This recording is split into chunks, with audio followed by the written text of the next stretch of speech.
90+ My Tuition App 5 മുതൽ +2 വരെയുള്ള Kerala syllabus പഠിക്കുന്ന കുട്ടികൾക്കായി ടെക്സ്റ്റ് ബുക്ക് അധിഷ്ഠിതമാക്കിയുള്ള ഡിജിറ്റൽ ട്യൂഷൻ. നമസ്കാരം, എല്ലാ പ്രേക്ഷകർക്കും എൻകൗണ്ടറിലേക്ക് സ്വാഗതം.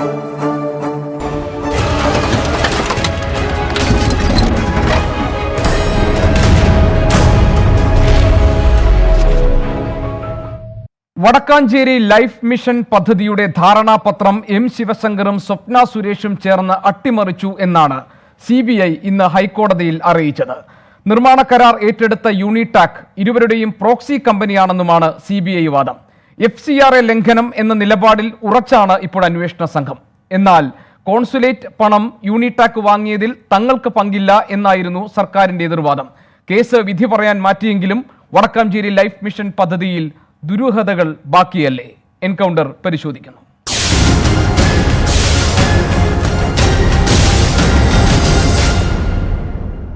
എൻകൗണ്ടറിൽ എന്റെ അതിഥികൾ: KPCC vice president Shri PC Vishnunath, DYFI സംസ്ഥാന treasurer Shri SK Sajeesh, BJP സംസ്ഥാന സെക്രട്ടറി അഡ്വക്കേറ്റ് സുരേഷ് എന്നിവർ.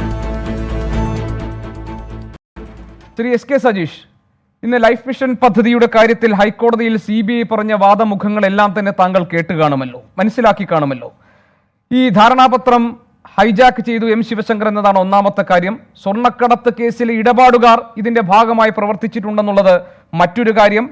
പിന്നെ ഈ ലൈഫ് മിഷൻ കേസിന് നൽകിയ രേഖകൾ എങ്ങനെ ഈ സ്വർണ്ണക്കടത്ത് ഇടപാടുകാരുടെ കൈവശം കിട്ടി എന്ന് തുടങ്ങി യൂണിടാക് ഈ കരാർ ഏറ്റെടുത്തതുമായി ബന്ധപ്പെട്ട കാര്യങ്ങളെല്ലാം പറഞ്ഞ് CBI ഒടുവിൽ പറയുന്നത് ഇതിൽ FCRA ലംഘനമുണ്ട്, ഇതിന്റെ ധാരണാപത്രവുമായി ബന്ധപ്പെട്ട കൂടുതൽ അന്വേഷണങ്ങൾ ആവശ്യമാണ്, ഇതിൽ കള്ളക്കടത്ത് സംഘങ്ങൾ പിന്നിൽ പ്രവർത്തിച്ചിട്ടുണ്ടോ എന്ന സംശയമാണ്. പിന്നെ യൂണിടാക് എന്ന കമ്പനി അതൊരു നിഴൽ കമ്പനിയാണ്, ഒരു പ്രോക്സി കമ്പനിയാണ്.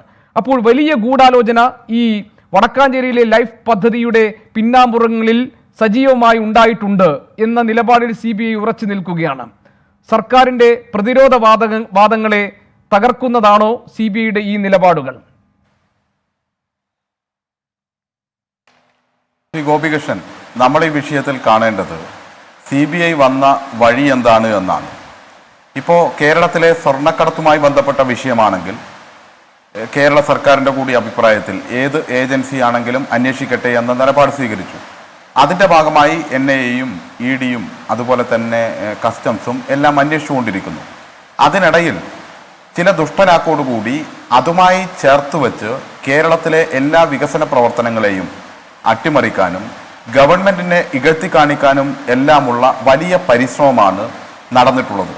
അതിൻ്റെ ഭാഗമായി 140 പേർക്ക് വീട് ലഭിക്കുന്ന ഒരു പദ്ധതിയെ അട്ടിമറിക്കുക, അത് ഒരു ലൈഫ് പദ്ധതി എന്ന് നമ്മൾ ഒരുമിച്ച് പറയുമ്പോൾ 2.5 ലക്ഷത്തോളം ആളുകൾക്ക് വീട് നൽകിക്കൊണ്ടിരിക്കുന്ന പദ്ധതിയുടെ ഒരു ചെറിയ ഭാഗം മാത്രമാണത്. അവിടെ ഒരു സഹായം UAE കോൺസുലേറ്റിൻ്റെ ഭാഗത്ത് ലഭിക്കുന്നു.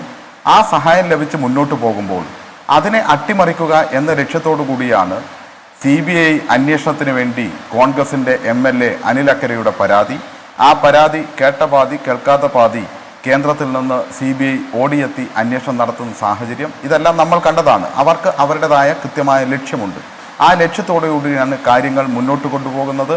ഇന്ന് കോടതിയിൽ തന്നെ അത് വളരെ വ്യക്തമായി. ഞാൻ സജീഷ് ഇടയ്ക്ക് ചോദിക്കട്ടെ, ശ്രീ SK സജീഷ്, അതായത് ഇപ്പോൾ സർക്കാർ സംശയിക്കുന്നത്, ശ്രീ SK സജീഷ്, ഇപ്പോൾ സർക്കാർ സംശയിക്കുന്നത് ഈ കേസിന്റെ മെറിറ്റിലേക്ക് കടക്കാൻ, ഈ കേസ് അന്വേഷണത്തിലൂടെ വസ്തുതകൾ മുഴുവൻ പുറത്തു കൊണ്ടുവരാൻ ഒരു ഇടപെടൽ CBI പോലൊരു കേന്ദ്ര അന്വേഷണ അല്ലെങ്കിൽ നീതിപൂർവമായ ഒരു ഇടപെടൽ CBI പോലൊരു കേന്ദ്ര അന്വേഷണ ഏജൻസിയിൽ നിന്നുണ്ടാകില്ല എന്നാണോ? കാരണം തുടക്കം മുതൽ സ്വർണ്ണക്കള്ളക്കടത്ത് കേസുമായി ബന്ധപ്പെട്ട കേന്ദ്ര ഏജൻസികളുടെ അന്വേഷണം തുടങ്ങിയപ്പോൾ തന്നെ മുഖ്യമന്ത്രി പറഞ്ഞത് അന്വേഷണ ഏജൻസികൾ വരട്ടെ, ഒന്നും മറച്ചു വെക്കാനില്ല, മുഴുവൻ കാര്യങ്ങളും പുറത്തു വരട്ടെ എന്നാണ്.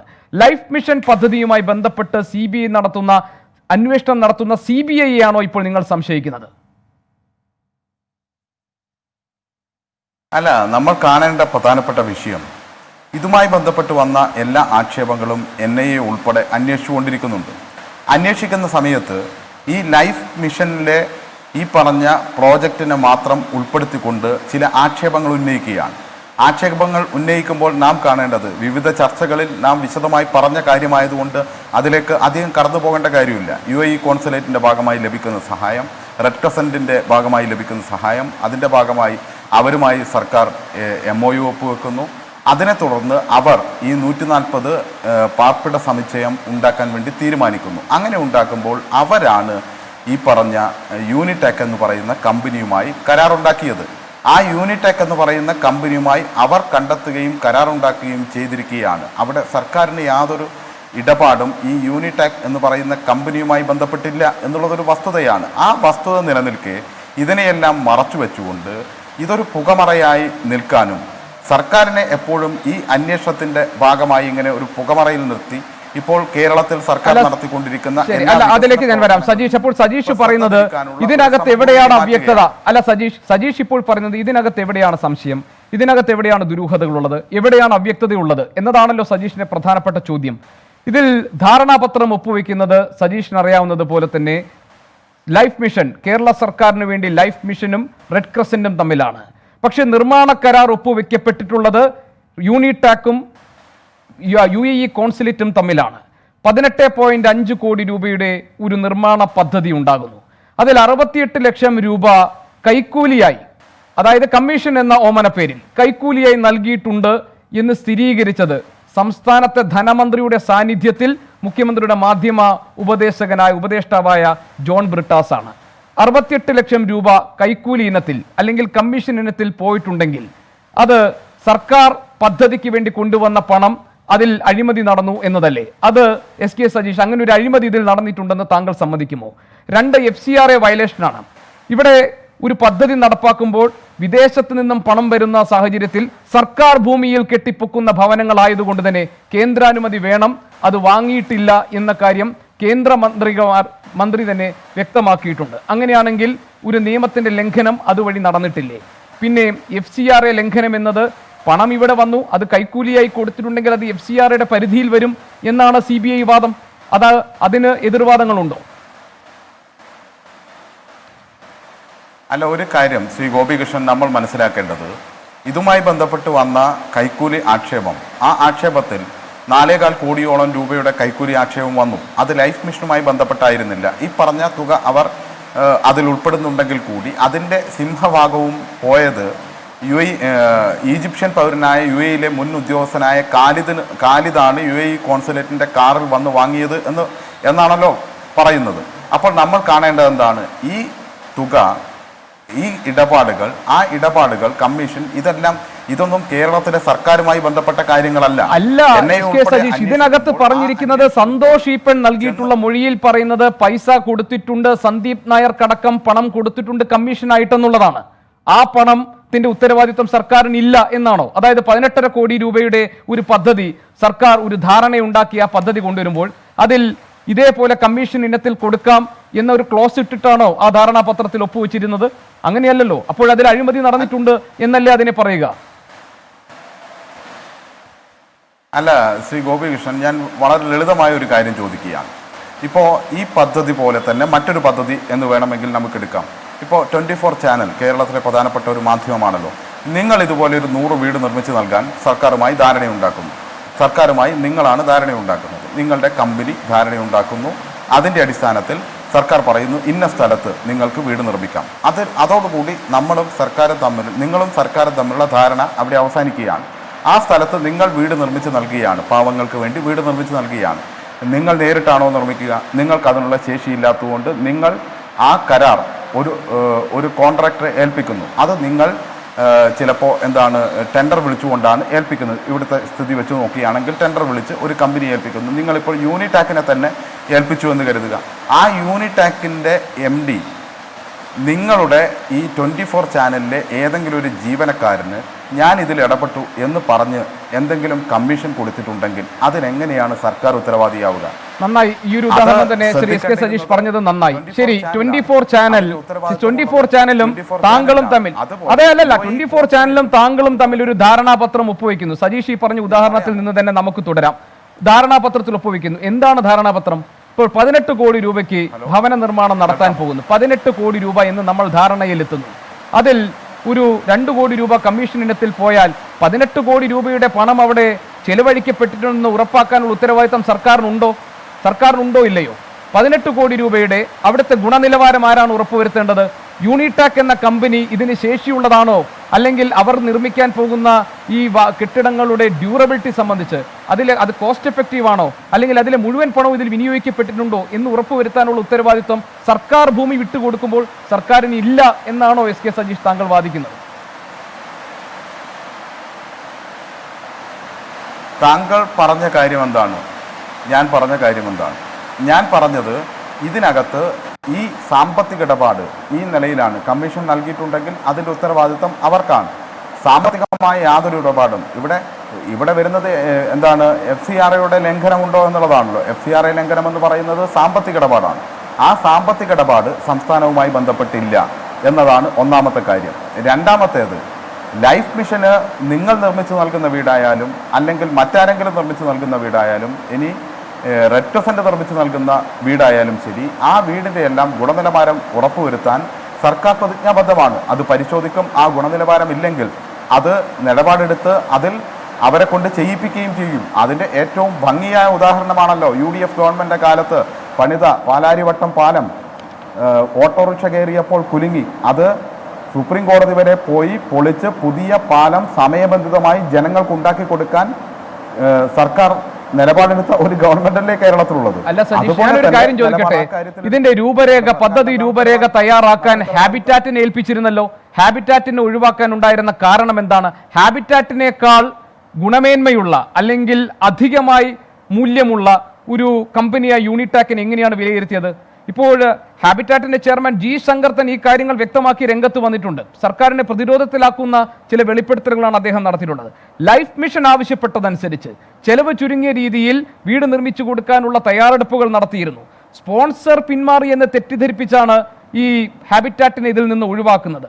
അപ്പോൾ ഈ ഹാബിറ്റാറ്റ് നൽകിയിട്ടുള്ള പദ്ധതി രേഖ എങ്ങനെ ഒഴിവാക്കപ്പെട്ടു എന്നതിന് ജി ശങ്കർ നൽകുന്ന വിശദീകരണമാണ്. അപ്പോൾ ഈ പൈസ കൊടുക്കാൻ 15 കോടിയിൽ താഴെയാക്കണമെന്ന് പറഞ്ഞു.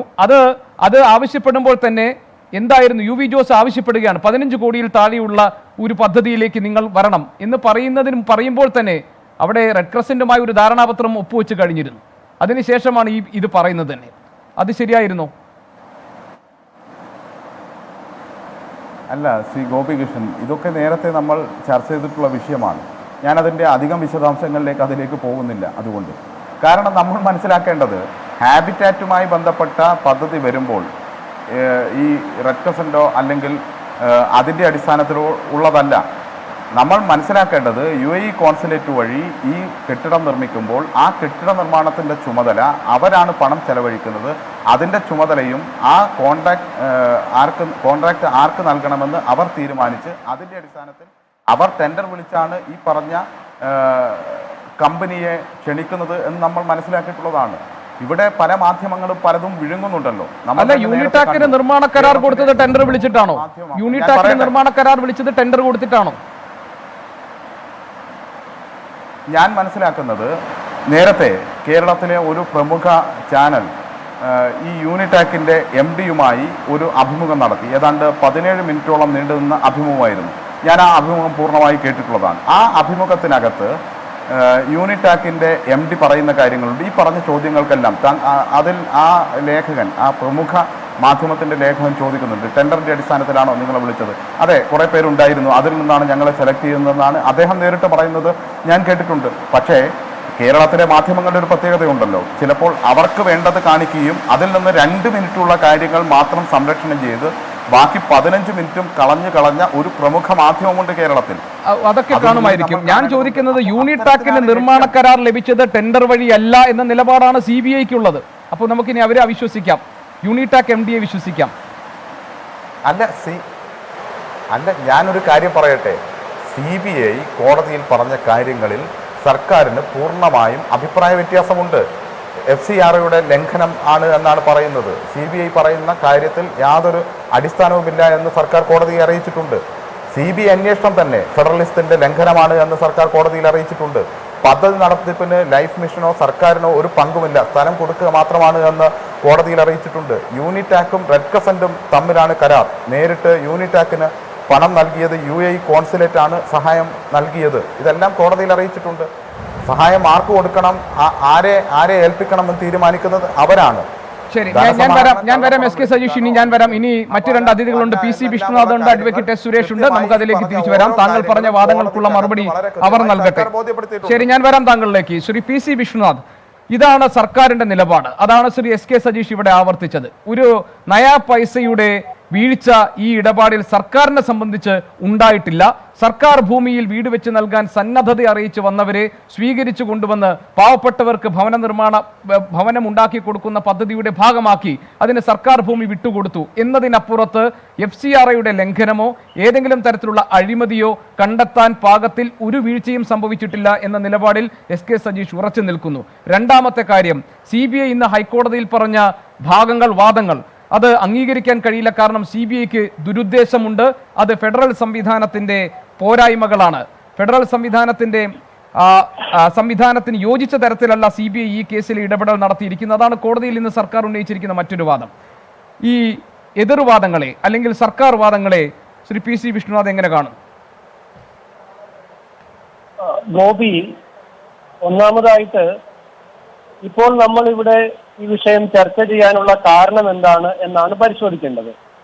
നമ്മളിതിവിടെ ചർച്ച ചെയ്യാനുള്ള കാരണം വടക്കാഞ്ചേരി ഭവന സമുച്ചയ നിർമ്മാണവുമായി ബന്ധപ്പെട്ട് അന്താരാഷ്ട്ര ബന്ധമുള്ള കള്ളക്കടത്ത് സംഘങ്ങൾ അടക്കം അതുമായി ബന്ധപ്പെട്ട് അഴിമതിയിൽ പങ്കാളിയായി എന്ന് അന്വേഷണ ഏജൻസികളുടെ കണ്ടെത്തലിന്റെ അടിസ്ഥാനത്തിൽ വടക്കാഞ്ചേരി MLA ആയിട്ടുള്ള അനിലക്കര തന്നെ കൊടുത്ത ഒരു പരാതിയിൽ CBI അന്വേഷണം പ്രഖ്യാപിക്കുകയും CBI FIR ഇടുകയും ചെയ്തു.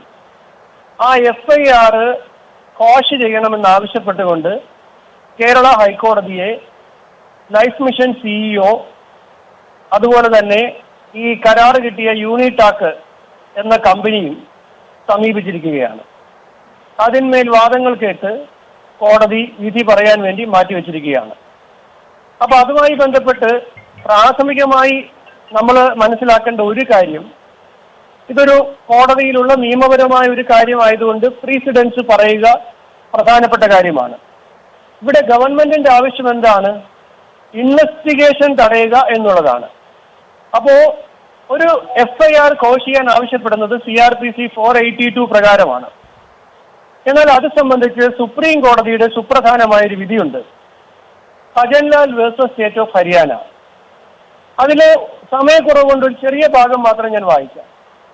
In the backdrop of the interpretation of the various relevant provisions of the code and of the principles of law enunciated by this court in a series of decisions relating to the exercise of the extraordinary power എന്ന് തുടങ്ങുന്ന ഈ ഭാഗത്ത് തന്നെ വളരെ കൃത്യമായി, ഞാൻ അതിന്റെ സമയം കൂടുതൽ എടുക്കുമെന്നുള്ളത് കൊണ്ടാണ് ഞാൻ മുഴുവൻ വായിക്കാത്തത്. കോടതി വളരെ കൃത്യമായി പറയുന്നത്, സുപ്രീം കോടതി വളരെ റെയറസ്റ്റ് ആയിട്ടുള്ള സമയത്ത് മാത്രമേ FIR, അത് വളരെ കൃത്യമായി കോടതി പറയുന്ന ഒരു ഭാഗം, that the court will not be justified in embarking upon an inquiry to the reliability of genuineness or otherwise of the allegations made in the FIR.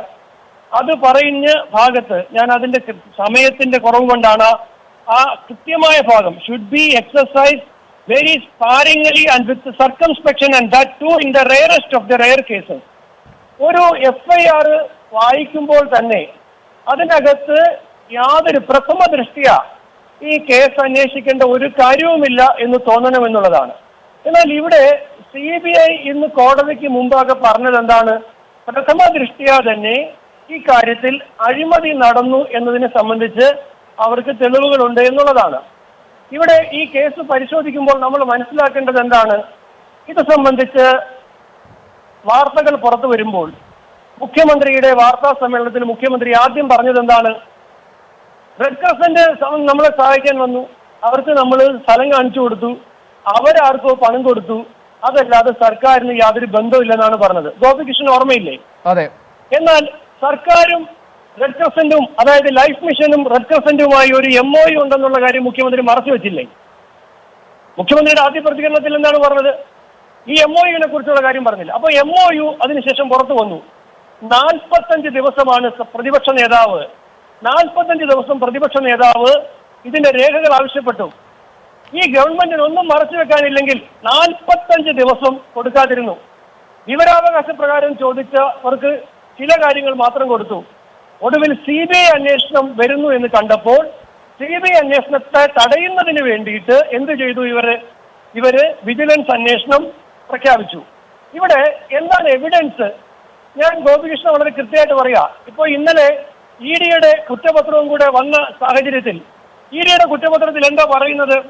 EDയുടെ കുറ്റപത്രത്തിൽ കൃത്യമായി പറയുന്നു, she told Santosh Eapan to meet Shivashankar IAS, through whom he can get connected to CEO Life Mission and get the necessary approval to begin construction work, and accordingly they met Shivashankar IAS and got the approval.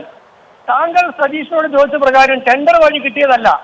കള്ളക്കടത്തുകാരിയായ സ്വപ്ന സുരേഷും കള്ളക്കടത്തുകാരായ മറ്റ് രണ്ടുപേരും കൂടെ കോൺസുലേറ്റുമായി ബന്ധപ്പെട്ട് സ്വാധീനിച്ച്, ശിവശങ്കർ IASുമായി ബന്ധപ്പെട്ട് സ്വാധീനിച്ച് അവർക്ക് ഈ കരാർ വാങ്ങിക്കൊടുത്തതാണ്.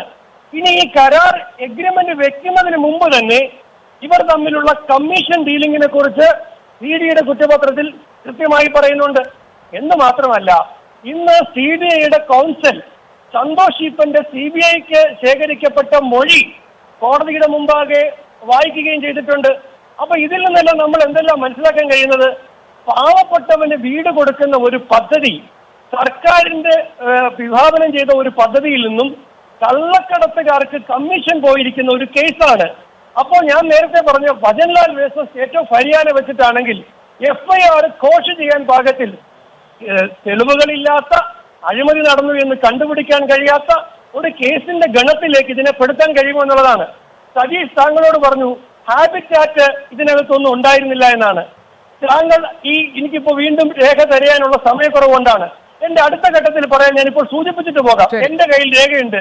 ശരി, നമുക്ക് അതിലേക്ക് വരാം. ഞാൻ അതിലേക്ക് വരാം. ശ്രീ PC വിഷ്ണുനാഥ്, ശ്രീ അഡ്വക്കേറ്റ് സുരേഷ്, ഇതിനകത്ത് സർക്കാരിന്റെ ഭാഗത്ത് വീഴ്ച സംഭവിച്ചതായോ അഴിമതി നടന്നതായോ FCRന്റെ ലംഘനം ഉണ്ടായതായിട്ടോ തെളിയിക്കാൻ പാകത്തിലുള്ള ഒന്നും ഇതുവരെ പുറത്തു വന്നിട്ടില്ല. അങ്ങനെയൊന്നും സംഭവിച്ചിട്ടില്ല. സർക്കാർ ഭൂമി നൽകി ഒരു പദ്ധതി നടപ്പാക്കാൻ സന്നദ്ധതയുമായി ഒരു ഏജൻസി വന്നു, അവർക്കത് വിട്ടുകൊടുത്തു. പണം കൈമാറ്റം ചെയ്യപ്പെട്ടിട്ടില്ല. പണം വാങ്ങി എന്നതിന് രേഖകളില്ല. പണത്തിൽ ഏതെങ്കിലും തരത്തിൽ സർക്കാർ നേരിട്ട് ഇടപെട്ട് പണം വാങ്ങിയതുമായി ബന്ധപ്പെട്ട ഒരു കേസും ഇതിനകത്ത് നിലനിൽക്കുന്നില്ല.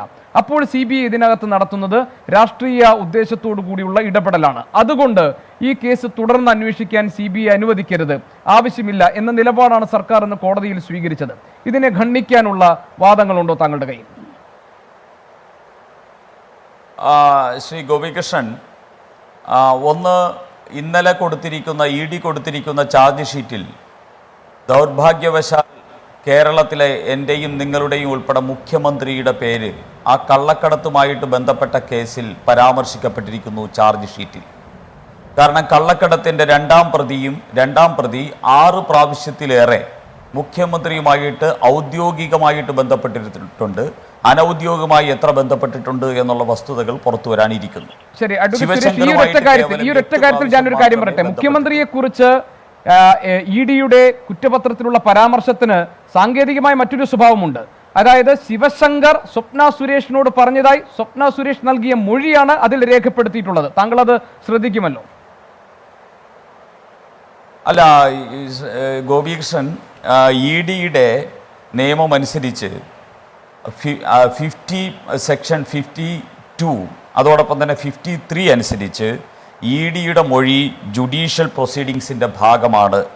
അതിന് ജുഡീഷ്യൽ എൻറ്റിറ്റി ഉണ്ട് എന്നുള്ളത് മനസ്സിലാക്കണം. അതുകൊണ്ട് അത് കേവലം ഒരു പോലീസ് സ്റ്റേഷനിൽ പോലീസുകാരൻ റൈറ്റർ എടുത്ത മൊഴിയുടെ വിലയല്ല കോടതിയുടെ മുമ്പിലുള്ളത്. അത് ജുഡീഷ്യൽ പ്രൊസീഡിങ്സിൻ്റെ ഭാഗമായിട്ടുള്ള മൊഴിയാണ്. അതുകൊണ്ട് അതിന് വലിയ വാല്യൂ ആണ്, എവിഡൻഷ്യറി വാല്യൂ ആണ് ഉള്ളത്. അതുകൊണ്ട് നമുക്കതങ്ങനെ തള്ളിക്കളയാൻ പറ്റില്ല. എന്തായാലും ഞാൻ താങ്കളുടെ ചോദ്യത്തിലേക്ക് വരാം. ആ ചോദ്യം എന്ന് പറയുന്നത്, ഇത് സർക്കാരിന് ഇതുമായി ബന്ധമുണ്ടോ? ഉണ്ട്. ഏതൊരു നിസ്സംശയം പറയാം, ഗാഢമായ ബന്ധമുണ്ട്. എങ്ങനെയൊക്കെയാ? ഒന്ന്, 2018 ഒക്ടോബർ മാസത്തിൽ മുഖ്യമന്ത്രിയാണ് റെഡ് ക്രസൻറ്റിനെ ഇങ്ങോട്ടേക്ക് കൊണ്ടുവരാൻ വേണ്ടി ചർച്ച നടത്തിയത്. ആ ചർച്ചാ സംഘം ദുബായിലുള്ളപ്പോൾ കള്ളക്കടത്ത് കേസിലെ രണ്ടാം പ്രതി സ്വപ്ന സുരേഷും ദുബായിൽ ഉണ്ടായിരുന്നു. മുഖ്യമന്ത്രിയുടെ ടീമുമായിട്ട് അവർ ബന്ധപ്പെട്ടിരുന്നു എന്ന് ED 14/8/2020 കൊടുത്ത മൊഴിയിൽ പറഞ്ഞിരിക്കുന്നു. ഒന്ന്. രണ്ടാമത്തെ പോയിന്റ്, ഇത് 2019 ജൂലൈ 11 ഒപ്പിടുന്നത് മുഖ്യമന്ത്രിയുടെ ചേംബറിൽ വെച്ചാണ് ഒപ്പിടുന്നത്. UV ജോസ് എന്ന് പറയുന്ന ലൈഫ് മിഷൻ്റെ CEO അന്നാണ് അറിയുന്നത് ഇങ്ങനെയുള്ളൊരു സംവിധാനത്തിന് വേണ്ടിയാണ് വിളിച്ചത് എന്നറിയുന്നത്. അദ്ദേഹം ഇപ്പോൾ പറഞ്ഞിരിക്കുന്ന ഈ CBIയുടെ മുമ്പിൽ കൊടുത്തിരിക്കുന്ന മൊഴി നമ്മളുടെ ബോധ്യത്തിൽ വന്നിരിക്കുന്ന മൊഴി പ്രകാരം അദ്ദേഹം അറിഞ്ഞിട്ടില്ല റെഡ് ക്രസൻറ്റും യൂണിടാക്കും തമ്മിൽ ഉണ്ടാക്കിയ എഗ്രിമെൻറ്റിനെ കുറിച്ച് ലൈഫ് മിഷൻ CEOയ്ക്ക് അറിയില്ലായിരുന്നു. റെഡ് ക്രസൻറ്റും അതോടൊപ്പം തന്നെ സാൻഡ് വെഞ്ചേഴ്സും തമ്മിലുള്ള എഗ്രിമെൻറ്റിനെ സംബന്ധിച്ച് UV ജോസിന് അറിയില്ലായിരുന്നു.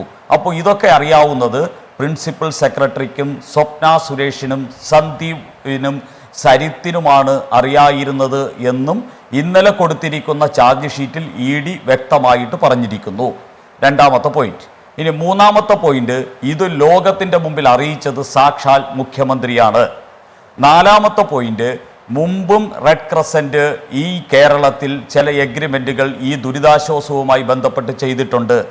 ആ എഗ്രിമെൻറ്റുകൾ റെഡ് ക്രസൻറ്റും അവരുടെ ഇന്ത്യയിലെ കൗണ്ടർ പാർട്ടായിട്ടുള്ള റെഡ് ക്രോസ് ഓഫ് ഇന്ത്യയുമായിട്ടാണ് കുവൈറ്റ് റെഡ് ക്രസൻറ്റും ഖത്തർ റെഡ് ക്രസൻറ്റും ഒപ്പിട്ടിരിക്കുന്നത്. അവരുടെ ഡെഡിക്കേറ്റഡ് അക്കൗണ്ട് വഴിയാണ് പണം വന്നിരിക്കുന്നത്. ഇവിടെ UAE സ്വപ്ന സുരേഷ് ഇടപെട്ട റെഡ് ക്രസൻറ്റ് അവരുടെ സ്വപ്ന സുരേഷിൻ്റെ കയ്യിൽ പണമായിട്ടാണ് കാര്യങ്ങൾ കൊടുത്തിരിക്കുന്നത്. ഇത് മുഖ്യമന്ത്രിയുടെ കാർമ്മികത്വത്തിലാണ് ഒപ്പിട്ടിരിക്കുന്നത്. അടുത്ത പോയിന്റ്, അത് കഴിഞ്ഞ് പണമായി കൊടുക്കുകയല്ലോ ചെയ്തിട്ടുള്ള സുരേഷ്. അതിനകത്ത് ഈ പണം വന്നിരിക്കുന്നത് കോൺസുലേറ്റിൽ നിന്നാണ്. അത് യൂണിടാക്കിനാണ് കൈമാറിയിട്ടുള്ളത്.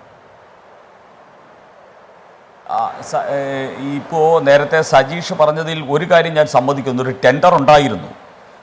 യൂണിടാക്കും റെഡ് ക്രസൻറ്റും UAE കൗൺസിലേറ്റും തമ്മിൽ ഒരു ടെൻഡർ ഉണ്ടായിരുന്നു. ആ ടെൻഡർ 20% കമ്മീഷൻ UAE കൗൺസിലേറ്റിനും 10% കമ്മീഷൻ സ്വപ്ന സുരേഷിനും 10% കമ്മീഷൻ സന്ദീപ് നായർക്കും ആണ് എന്ന നിലയിലാണ് ആ ടെൻഡർ. അല്ലാതെ ഈ കേരളത്തിലെ 144 വീട് വെച്ചു കൊടുക്കാമെന്നുള്ള ടെൻഡർ അല്ലായിരുന്നു ഉണ്ടായിരുന്നത്. അങ്ങനെ ഒരു ടെൻഡർ ഉണ്ടായിരുന്നു എന്നുള്ളത് ശരിയാണ് സജീഷ്. പക്ഷെ താങ്കൾ ഇവിടെ പറയുന്നു, ഞങ്ങളെല്ലാം ഇത് പറയുന്നത്, ഈ കേരളം മുഴുവൻ ഇത് പറയുന്നത് ഈ വലിയൊരു പദ്ധതി അട്ടിമറിക്കാനാണെന്ന്. ശ്രീ സജീഷെ, 144 വീട് വെച്ചു കൊടുക്കാൻ വേണ്ടിയല്ല മുഖ്യമന്ത്രിയുടെ മുമ്പിൽ വെച്ച് MOU ഒപ്പിട്ടത്. അത് 20 കോടി രൂപയുടെ പദ്ധതിയാണ്. ആ പദ്ധതിയിൽ വെട്ടിപ്പ് 9 കോടി രൂപ വെട്ടിച്ചിട്ട് 144 വീടാക്കിയത് നിങ്ങളാണ്. ഈ വെട്ടിപ്പ് നടത്താതിരുന്നെങ്കിൽ പാവപ്പെട്ടവന് ഒരു 250 വീട് വെച്ചു കൊടുക്കാവുന്ന ഒരു പദ്ധതിയാണ് നിങ്ങൾ വെട്ടിച്ച് 144 വീടാക്കി ചുരുക്കിയത് എന്നുള്ളതാണ് ഇതിൻ്റെ ഏറ്റവും വലിയൊരു കൊള്ള. പിച്ചക്കാരൻ്റെ ചട്ടിയിൽ കൈയിട്ട് വാരുന്ന സർക്കാരാണ് നിങ്ങളുടെ സർക്കാർ എന്നതിൻ്റെ ഒരു ഉദാഹരണമാണ്. ഇനി അടുത്തൊരു പോയിന്റിലേക്ക് ഞാൻ വരട്ടെ ശ്രീ ഗോപികൃഷ്ണൻ. ഇവിടെ റെഡ് ക്രസൻറ്റുമായിട്ടുള്ള ഇതിനെക്കുറിച്ച് പറഞ്ഞു. 2017 കേരള സർക്കാർ തന്നെ ഇത്തരത്തിലുള്ള വിദേശ വിനിമയ കേസുകൾ CBIക്ക് കൊടുക്കണമെന്നുള്ള കേന്ദ്ര സർക്കാരിൻ്റെ സർക്കുലറിന് അനുസരിച്ചുള്ള ഗസറ്റ് വിജ്ഞാപനം 2017 സംസ്ഥാന സർക്കാർ ഇറക്കിയിട്ടുണ്ട്. അതിന്ന് CBI ഹൈക്കോടതിയിൽ രേഖപ്പെടുത്തിയിട്ടുണ്ട്. അടുത്ത പോയിന്റ്, 2020 4 മാസം 20 CBI ഒരു കേസെടുത്തിട്ടുണ്ട്. അത് വുഡ് ആൻഡ് ഡാഡ് എന്ന് പറയുന്ന അതുമായി ബന്ധപ്പെട്ട കേസാണ്.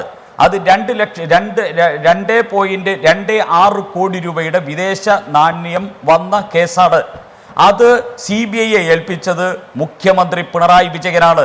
ശ്രീ വിഷ്ണുനാഥിൻ്റെ നേതാവായിട്ടുള്ള ഉമ്മൻചാണ്ടി ആ കേസ് അദ്ദേഹത്തിൻ്റെ ഭരണകാലത്ത് ഇപ്പോൾ പിണറായി വിജയൻ ലൈഫ് വിജിലൻസിനെ ഏൽപ്പിച്ചതുപോലെ അന്ന് ഉമ്മൻചാണ്ടി ഈ പദ്ധതി വുഡ് ആൻഡ് ഡാഡിൻ്റെ കേസ് വിജിലൻസിനെ ഏൽപ്പിച്ചു. പിണറായി വിജയൻ വന്നതിന് ശേഷം പറഞ്ഞു, നിങ്ങൾ എങ്ങനെ ഇത് വിജിലൻസിനെ ഏൽപ്പിക്കും? ഇത് 1 കോടിയിൽ പരം രൂപയുടെ വിദേശ നാണ്യം വന്ന കേസല്ലേ, ഇത് CBI അന്വേഷിക്കണമെന്ന് പറഞ്ഞ് CBI ഏൽപ്പിച്ചു. അത് 20/4/2020 CBI FIR ഇട്ടു. അപ്പോൾ ഇത്രയും ഉദാഹരണങ്ങളിൽ കാണിക്കുന്നത് എന്താണ്? CBIക്ക് അന്വേഷിക്കാനുള്ള അധികാരമുണ്ടെന്ന് സംസ്ഥാന സർക്കാർ തന്നെ പല ആവർത്തി പറഞ്ഞിട്ടുണ്ട്. ഇതിൻ്റെ പിന്നിൽ മുഖ്യമന്ത്രിക്ക് നേരിട്ട് പങ്കുണ്ട്. ശിവശങ്കരനും സ്വപ്ന സുരേഷും സന്ദീപും അതോടൊപ്പം തന്നെ സരിത്തും ചേർന്നുള്ള ഗൂഢാലോചനയിൽ മുഖ്യമന്ത്രി കാർമ്മികത്വം വഹിക്കുകയായിരുന്നു. ഇത് പാവങ്ങളുടെ ലൈഫ് പദ്ധതി അട്ടിമറിക്കാനുള്ള നീക്കമല്ല, ആ അട്ടിമറിച്ചത് സർക്കാരാണ്. 250 വീടെങ്കിലും വച്ചു കൊടുക്കാവുന്ന പദ്ധതി 144 അട്ടിമറിച്ചത് ഈ സംസ്ഥാന സർക്കാരാണ്. ഞാൻ വരാം ശ്രീ എസ് കെ സജീഷ്, ഇതിനുള്ള മറുപടി താങ്കൾ പറയണം. അല്ല, ഞാൻ വരാം. ശ്രീ എസ് കെ സജീഷിന്റെ മറുപടിയിലേക്ക് നമുക്ക് പോകാം. സജീഷ്, ഇതിനകത്ത് ഏറ്റവും ഗുരുതരമായ ആരോപണങ്ങൾ എന്തൊക്കെയാണ്? 18.5 കോടി രൂപയുടെ ഒരു പദ്ധതിയിൽ 68 ലക്ഷം രൂപ ഈ കൈക്കൂലി എന്ന ഇനത്തിൽ അല്ലെങ്കിൽ കമ്മീഷൻ എന്ന പേരിൽ കൊടുത്തിട്ടുണ്ട്. അവിടെ തന്നെ അതിൽ വെള്ളം ചേർത്തിട്ടുണ്ട് എന്നുള്ളതാണ് ഒന്നാമത്തെ കാര്യം. രണ്ട്, ഈ ധാരണാപത്രം യൂണിടാക്കിലേക്ക് എങ്ങനെയാണ് ഈ കരാർ വന്നു ചേരുന്നത് എന്നതാണ് ഇതിൽ ഏറ്റവും ദുരൂഹമായ ഭാഗം. അവിടെ CBI കോടതിയിൽ പറയുന്നത് സ്വർണ്ണക്കടത്ത് കേസിലെ ഇടപാടുകാർ ഇതിന്റെ പിന്നാമ്പുറങ്ങളിൽ ഗൂഢാലോചന നടത്തിയിട്ടുണ്ട്. അതിലൊരാൾ സ്വർണ്ണക്കള്ളക്കടത്ത് കേസിൽ ഇപ്പോൾ പ്രതി ചേർക്കപ്പെട്ടിരിക്കുന്ന സ്വപ്ന സുരേഷാണ്. സ്വപ്ന സുരേഷും M ശിവശങ്കറും ചേർന്ന് നടത്തിയ നീക്കങ്ങളുടെ ഭാഗമായാണ് യൂണിടാക് എന്ന കമ്പനിക്ക് ഈ ഹാബിറ്റാറ്റിനെ ഒഴിവാക്കി ഇതിന്റെ നിർമ്മാണ കരാർ കിട്ടാൻ ഇടവരുത്തിയ കാര്യം. ഈ യൂണിടാക് എന്ന കമ്പനി ഒരു പ്രോക്സി കമ്പനിയാണ്. ഇതൊരു നിഴൽ കമ്പനിയാണ്. ഇവർ ഇരുവരുടെയും താല്പര്യങ്ങൾ സംരക്ഷിക്കുന്ന ഒരു നിഴൽ കമ്പനിയാണ്. ഈ സമയത്ത് M ശിവശങ്കർ ആരാണ്? മുഖ്യമന്ത്രിയുടെ പ്രിൻസിപ്പൽ സെക്രട്ടറിയാണ് അദ്ദേഹത്തിന്റെ പദവി. ഏറ്റവും അധികാരമുള്ള പദവിയിൽ ഇരുന്നു കൊണ്ട് സ്വാധീനം ഉപയോഗിച്ച് യൂണിടാക് എന്ന കമ്പനിക്ക് കരാർ നേടിക്കൊടുക്കുന്നതിൽ പിന്നാമ്പുറത്ത് പ്രവർത്തിച്ചു. സ്വർണ്ണക്കടത്ത് കേസിലെ പ്രതിയായ സ്വപ്ന സുരേഷും അവരോട് ഒത്തുചേർന്ന് ഈ പ്രധാനപ്പെട്ട പദവിയിലിരിക്കുന്ന M ശിവശങ്കറും. ഒന്നാമത്തെ ദുരൂഹത അതിലാണ്. അങ്ങനെ ഒരു ദുരൂഹതയുണ്ട് എന്ന് താങ്കൾ ഈ ചർച്ചയിൽ സമ്മതിക്കുമോ സജീഷ്? ശ്രീ ഗോപികൃഷ്ണൻ, ഒരു കാര്യം, താങ്കളുടെ ചോദ്യം, ആ ചോദ്യത്തിൻ്റെ ഉത്തരത്തിലേക്ക് ഞാൻ വരാം. അതിനു മുമ്പ് വളരെ ദീർഘമായി ശ്രീ PC വിഷ്ണുനാഥും ശ്രീ സുരേഷും ഇവിടെ സംസാരിച്ചിട്ടുണ്ട്. ആ കാര്യങ്ങൾക്ക് മറുപടി പറയൽ വളരെ പ്രാധാന്യമുള്ളതാണ്. ഒന്ന്, ഏതായാലും ശ്രീ PC വിഷ്ണുനാഥിന് CBIയോട് വല്ലാതെ സ്നേഹം തോന്നിയതിൽ എനിക്ക് സന്തോഷമുണ്ട്. ഇന്ന് ഈ രാജ്യത്തെ എല്ലാ മാധ്യമങ്ങളും പ്രധാനമായി പറഞ്ഞുകൊണ്ടിരിക്കുന്നത് കോൺഗ്രസ് നേതാവ് സുർജേവാല ഇന്ന് CBI രാഷ്ട്രീയം കളിക്കുന്നു എന്ന് പറഞ്ഞ വാർത്ത ഹെഡ്ലൈനായി എല്ലാ മാധ്യമങ്ങളും കൊടുത്തുകൊണ്ടിരിക്കുകയാണ്. അദ്ദേഹത്തിൻ്റെ തന്നെ നേതാവായിട്ടുള്ള അപ്പുറത്തുള്ള കർണാടകത്തിലെ DK ശിവകുമാറിനെതിരായി കേസെടുത്ത് അദ്ദേഹത്തിനെതിരെയും പോയിക്കൊണ്ടിരിക്കുകയാണ്. അപ്പോൾ ഇതൊന്നും കേരളത്തിലെ കോൺഗ്രസ്സുകാർക്ക് കാണാൻ വേണ്ടി പറ്റില്ല. അവർക്ക് CBI ഇപ്പോഴും വലിയ സ്വപ്നതുല്യമായ ഒരു ഏജൻസിയാണ്. കാരണം എന്താണെന്ന് നമുക്കറിയാം. ഈ പറഞ്ഞ CBIനെ സംബന്ധിച്ചിടത്തോളം 1 വർഷം ആയി ടൈറ്റാനിയം കേസ് ഉമ്മൻചാണ്ടിയും രമേശ് ചെന്നിത്തലയും പ്രതിയായ എല്ലാ ഫോർമാലിറ്റീസും, ഇതുപോലെ ചാടിക്കേരി വരേണ്ട കാര്യമൊന്നുമില്ല, എല്ലാ ഫോർമാലിറ്റീസും പൂർത്തീകരിച്ച് കൊടുത്തിരിക്കുകയാണ്. CBIക്ക് FIR ഉൾപ്പെടെ കൈമാറി കൊടുത്തിരിക്കുകയാണ്. എന്നിട്ട് 1 വർഷക്കാലമായി അന്വേഷണവുമില്ല, ഒന്നുമില്ല, അതിനെക്കുറിച്ച് മിണ്ടാട്ടവുമില്ല. അതുകൊണ്ട് ശ്രീ വിഷ്ണുനാഥനും കോൺഗ്രസിനും CBIയോട് വലിയ താല്പര്യം കേരളത്തിലുണ്ടാകും. അതുകൊണ്ട് അദ്ദേഹം പറയുന്നതെന്ന് മാത്രം. പിന്നെ ഇവിടെ അതിൻ്റെ കൂടെ അദ്ദേഹം പറഞ്ഞ മറ്റൊരു കാര്യമുണ്ട്. ചില കളവുകൾ പറയുകയാണ്. മുഖ്യമന്ത്രി ആദ്യം പറഞ്ഞതോ ഇപ്പോൾ പറഞ്ഞതിലോ എന്നും ഒരു മാറ്റവും വരുത്തിയിട്ടില്ല. മുഖ്യമന്ത്രി ശ്രീ രമേശ് ചെന്നിത്തലയെ പോലെയല്ല. കാര്യങ്ങൾ കൃത്യമായി തന്നെ ജനങ്ങളുടെ മുന്നിൽ കൃത്യമായി പറയുന്നയാളാണ്. രമേശ് ചെന്നിത്തല ഓരോ ദിവസവും കാര്യങ്ങൾ മാറ്റി പറയുന്നുണ്ട് എന്നുള്ളത് അറിയാം. കഴിഞ്ഞ ദിവസത്തെ ചർച്ചകളിലൊക്കെ പറഞ്ഞുകൊണ്ട് ഞാൻ അതിലേക്കിട്ട് കിടക്കുന്നുമില്ല. 45 ദിവസമായി MOU ചോദിച്ചിട്ട് രമേശ് ചെന്നിത്തലയ്ക്ക് കിട്ടിയില്ല എന്നാണ്. രമേശ് ചെന്നിത്തല MOUയോട് ചോദിച്ചിട്ടുണ്ട്. രമേശ് ചെന്നിത്തല എന്താ പറഞ്ഞത്? ഇത് പബ്ലിക് ഡോക്യുമെൻ്റാക്കി എല്ലാവർക്കും വിതരണം ചെയ്യണമെന്നാണ്. അതാണ് രമേശ് ചെന്നിത്തല ചോദിച്ചിട്ടുണ്ടോ? രമേശ് ചെന്നിത്തല രേഖാമൂലം ചോദിക്കുകയൊന്നും ചെയ്തിട്ടില്ല. ഇത് പബ്ലിക് ഡോക്യുമെൻ്റ് ആക്കണം എന്നാണ് അദ്ദേഹം പറഞ്ഞിട്ടുള്ളത്. ഇവിടെ ഈ MOU ആരുടെ കയ്യിലാണ് ഇല്ലാത്തത്? ശ്രീ ഗോപികൃഷ്ണൻ്റെ കയ്യിലുണ്ടാവില്ല. ഈ നാട്ടിലെ സകല മാധ്യമപ്രവർത്തകരുടെയും എല്ലാവരുടെയും കയ്യിലുള്ള കാര്യത്തിന് വീണ്ടും ചോദിച്ചുകൊണ്ടിരിക്കുകയാണ്. അമ്പിളിമാവനെ കിട്ടിയില്ല എന്ന് കുഞ്ഞുങ്ങൾ പറയുന്നത് പോലെ രമേശ് ചെന്നിത്തല തൻ്റെ കയ്യിൽ കിട്ടിയില്ല എന്ന് പറയുന്നു. നാട്ടിലെല്ലാവരുടെ കയ്യിലുള്ളതാണിത്. പിന്നെ അതിന് അതിലൊരൊറ്റ കാര്യം സജീഷ്, രമേശ് ചെന്നിത്തല രേഖാമൂലമാണ് ഇത് ആവശ്യപ്പെട്ടത് അല്ലെ ശ്രീ PC വിശ്വനാഥ്? രേഖാമൂലമാണ് പ്രതിപക്ഷ നേതാവ് ആവശ്യപ്പെട്ടത്. 3 തവണ ആവശ്യപ്പെട്ടത്. അല്ല, അതൊരു ശരിയായ മറുപടി അല്ല സജീഷ്. അതായത് 3 തവണ കത്ത് കൊടുത്തിട്ട് ഔദ്യോഗികമായി പ്രതിപക്ഷ നേതാവ് ഔദ്യോഗികമായി ആവശ്യപ്പെട്ടതാണ്. പറയൂ. അല്ല, ഞാൻ പറയട്ടെ ശ്രീ ഗോപികൃഷ്ണൻ, ഞാൻ പറഞ്ഞു പൂർത്തീകരിച്ചതിന് ശേഷം ഞാൻ പറഞ്ഞതിലെ കാര്യങ്ങൾ ക്ലാരിഫൈ ചെയ്യാം. ഇനി കുറേ കാര്യങ്ങൾ പറയാനുണ്ടല്ലോ, അതുകൊണ്ടാണ് പ്രശ്നം. അതായത് മുഖ്യമന്ത്രി ഈ കാര്യങ്ങൾ കൃത്യമായി പറഞ്ഞിട്ടുണ്ട്. രമേശ് ചെന്നിത്തല പറഞ്ഞത് ഒരു പബ്ലിക് ഡോക്യുമെൻ്റായി മാറ്റണമെന്നുള്ളതാണ്. അതല്ലാതെ മറ്റൊരു രീതിയിലും പറഞ്ഞിട്ടില്ല. മാത്രവുമല്ല, അതെല്ലാവർക്കും കിട്ടിയിട്ടുള്ള കാര്യവുമാണ്. പിന്നെ നമ്മൾ ഒന്നുകൂടി കാണേണ്ടത്, ഇപ്പോൾ റെഡ് ക്രസൻറ്റുമായി ബന്ധപ്പെട്ട് ശ്രീ സുരേഷ് പറഞ്ഞൊരു കാര്യമുണ്ടല്ലോ. റെഡ് ക്രസൻറ്റും യൂണിടാക്കുമായി ഉണ്ടാക്കിയ കരാറും കൈകാര്യം ചെയ്ത കാര്യങ്ങളും ലൈഫ് മിഷൻ MD അറിഞ്ഞിട്ടില്ല. അത് തന്നെയാണ് സർക്കാരിന്റെ പ്രധാനപ്പെട്ട പോയിന്റ്. ലൈഫ് മിഷൻ അറിഞ്ഞിട്ടില്ല, അത് അവരുടെ കാര്യമാണ്. യൂണിടാക്കും റെഡ് ക്രസന്റും UAE കോൺസുലേറ്റും തമ്മിലുള്ള കാര്യങ്ങൾ അവരുടെ കാര്യമാണ്. അത് തന്നെയല്ലേ ഈ ചർച്ചയിൽ ഇപ്പോൾ യൂണിടാക്കും റെഡ് ക്രസന്റും തമ്മിൽ ധാരണയുണ്ടോ? യൂണിടാക്കും റെഡ് ക്രസന്റും തമ്മിൽ ധാരണ ഉണ്ടാക്കിയിട്ടുണ്ടോ? അല്ല, യൂണിടാക്ക് അതുപോലെ തന്നെ യൂണിടാക്കും UAE കോൺസുലേറ്റും അതല്ലല്ലോ ധാരണാപത്രമാര് തമ്മിൽ ഒപ്പിട്ടിരിക്കുന്നത് സർക്കാരും ധാരണാപത്രം ലൈഫ് മിഷൻ സർക്കാരും ലൈഫ് മിഷനും പിന്നെ റെഡ് ക്രസന്റും അതെ. പിന്നെ അതെ, നിർമ്മാണ കരാർ ഒപ്പുവെച്ചിരിക്കുന്നത് UAE അല്ല അതെ, നിർമ്മാണ കരാർ ഒപ്പുവെച്ചിരിക്കുന്നത് UAE കോൺസുലേറ്റും യൂണിടാക്കും. അതായത് ധാരണാപത്രം നിൽക്കുന്നത് സർക്കാരും റെഡ് ക്രസന്റും തമ്മിലാണ്. റെഡ് ക്രസന്റും യൂണിടാക്കും തമ്മിൽ ധാരണയുണ്ടോ? ധാരണയില്ല. റെഡ് ക്രസന്റിന് വേണ്ടി UAE കോൺസുലേറ്റ് യൂണിടാക്കുമായി ഉണ്ടാക്കിയ കരാറാണ്. അത് അവരുടെ കാര്യമാണ്. അവരാണ് കൊട്ടേഷൻ ക്ഷണിക്കുകയും നേരത്തെ ഇവിടെ പറഞ്ഞ പോലെ തന്നെ കൊട്ടേഷന്റെ അടിസ്ഥാനത്തിൽ അത്തരം ഒരു കമ്പനിയെ തെരഞ്ഞെടുക്കുകയും ചെയ്യുന്നത്.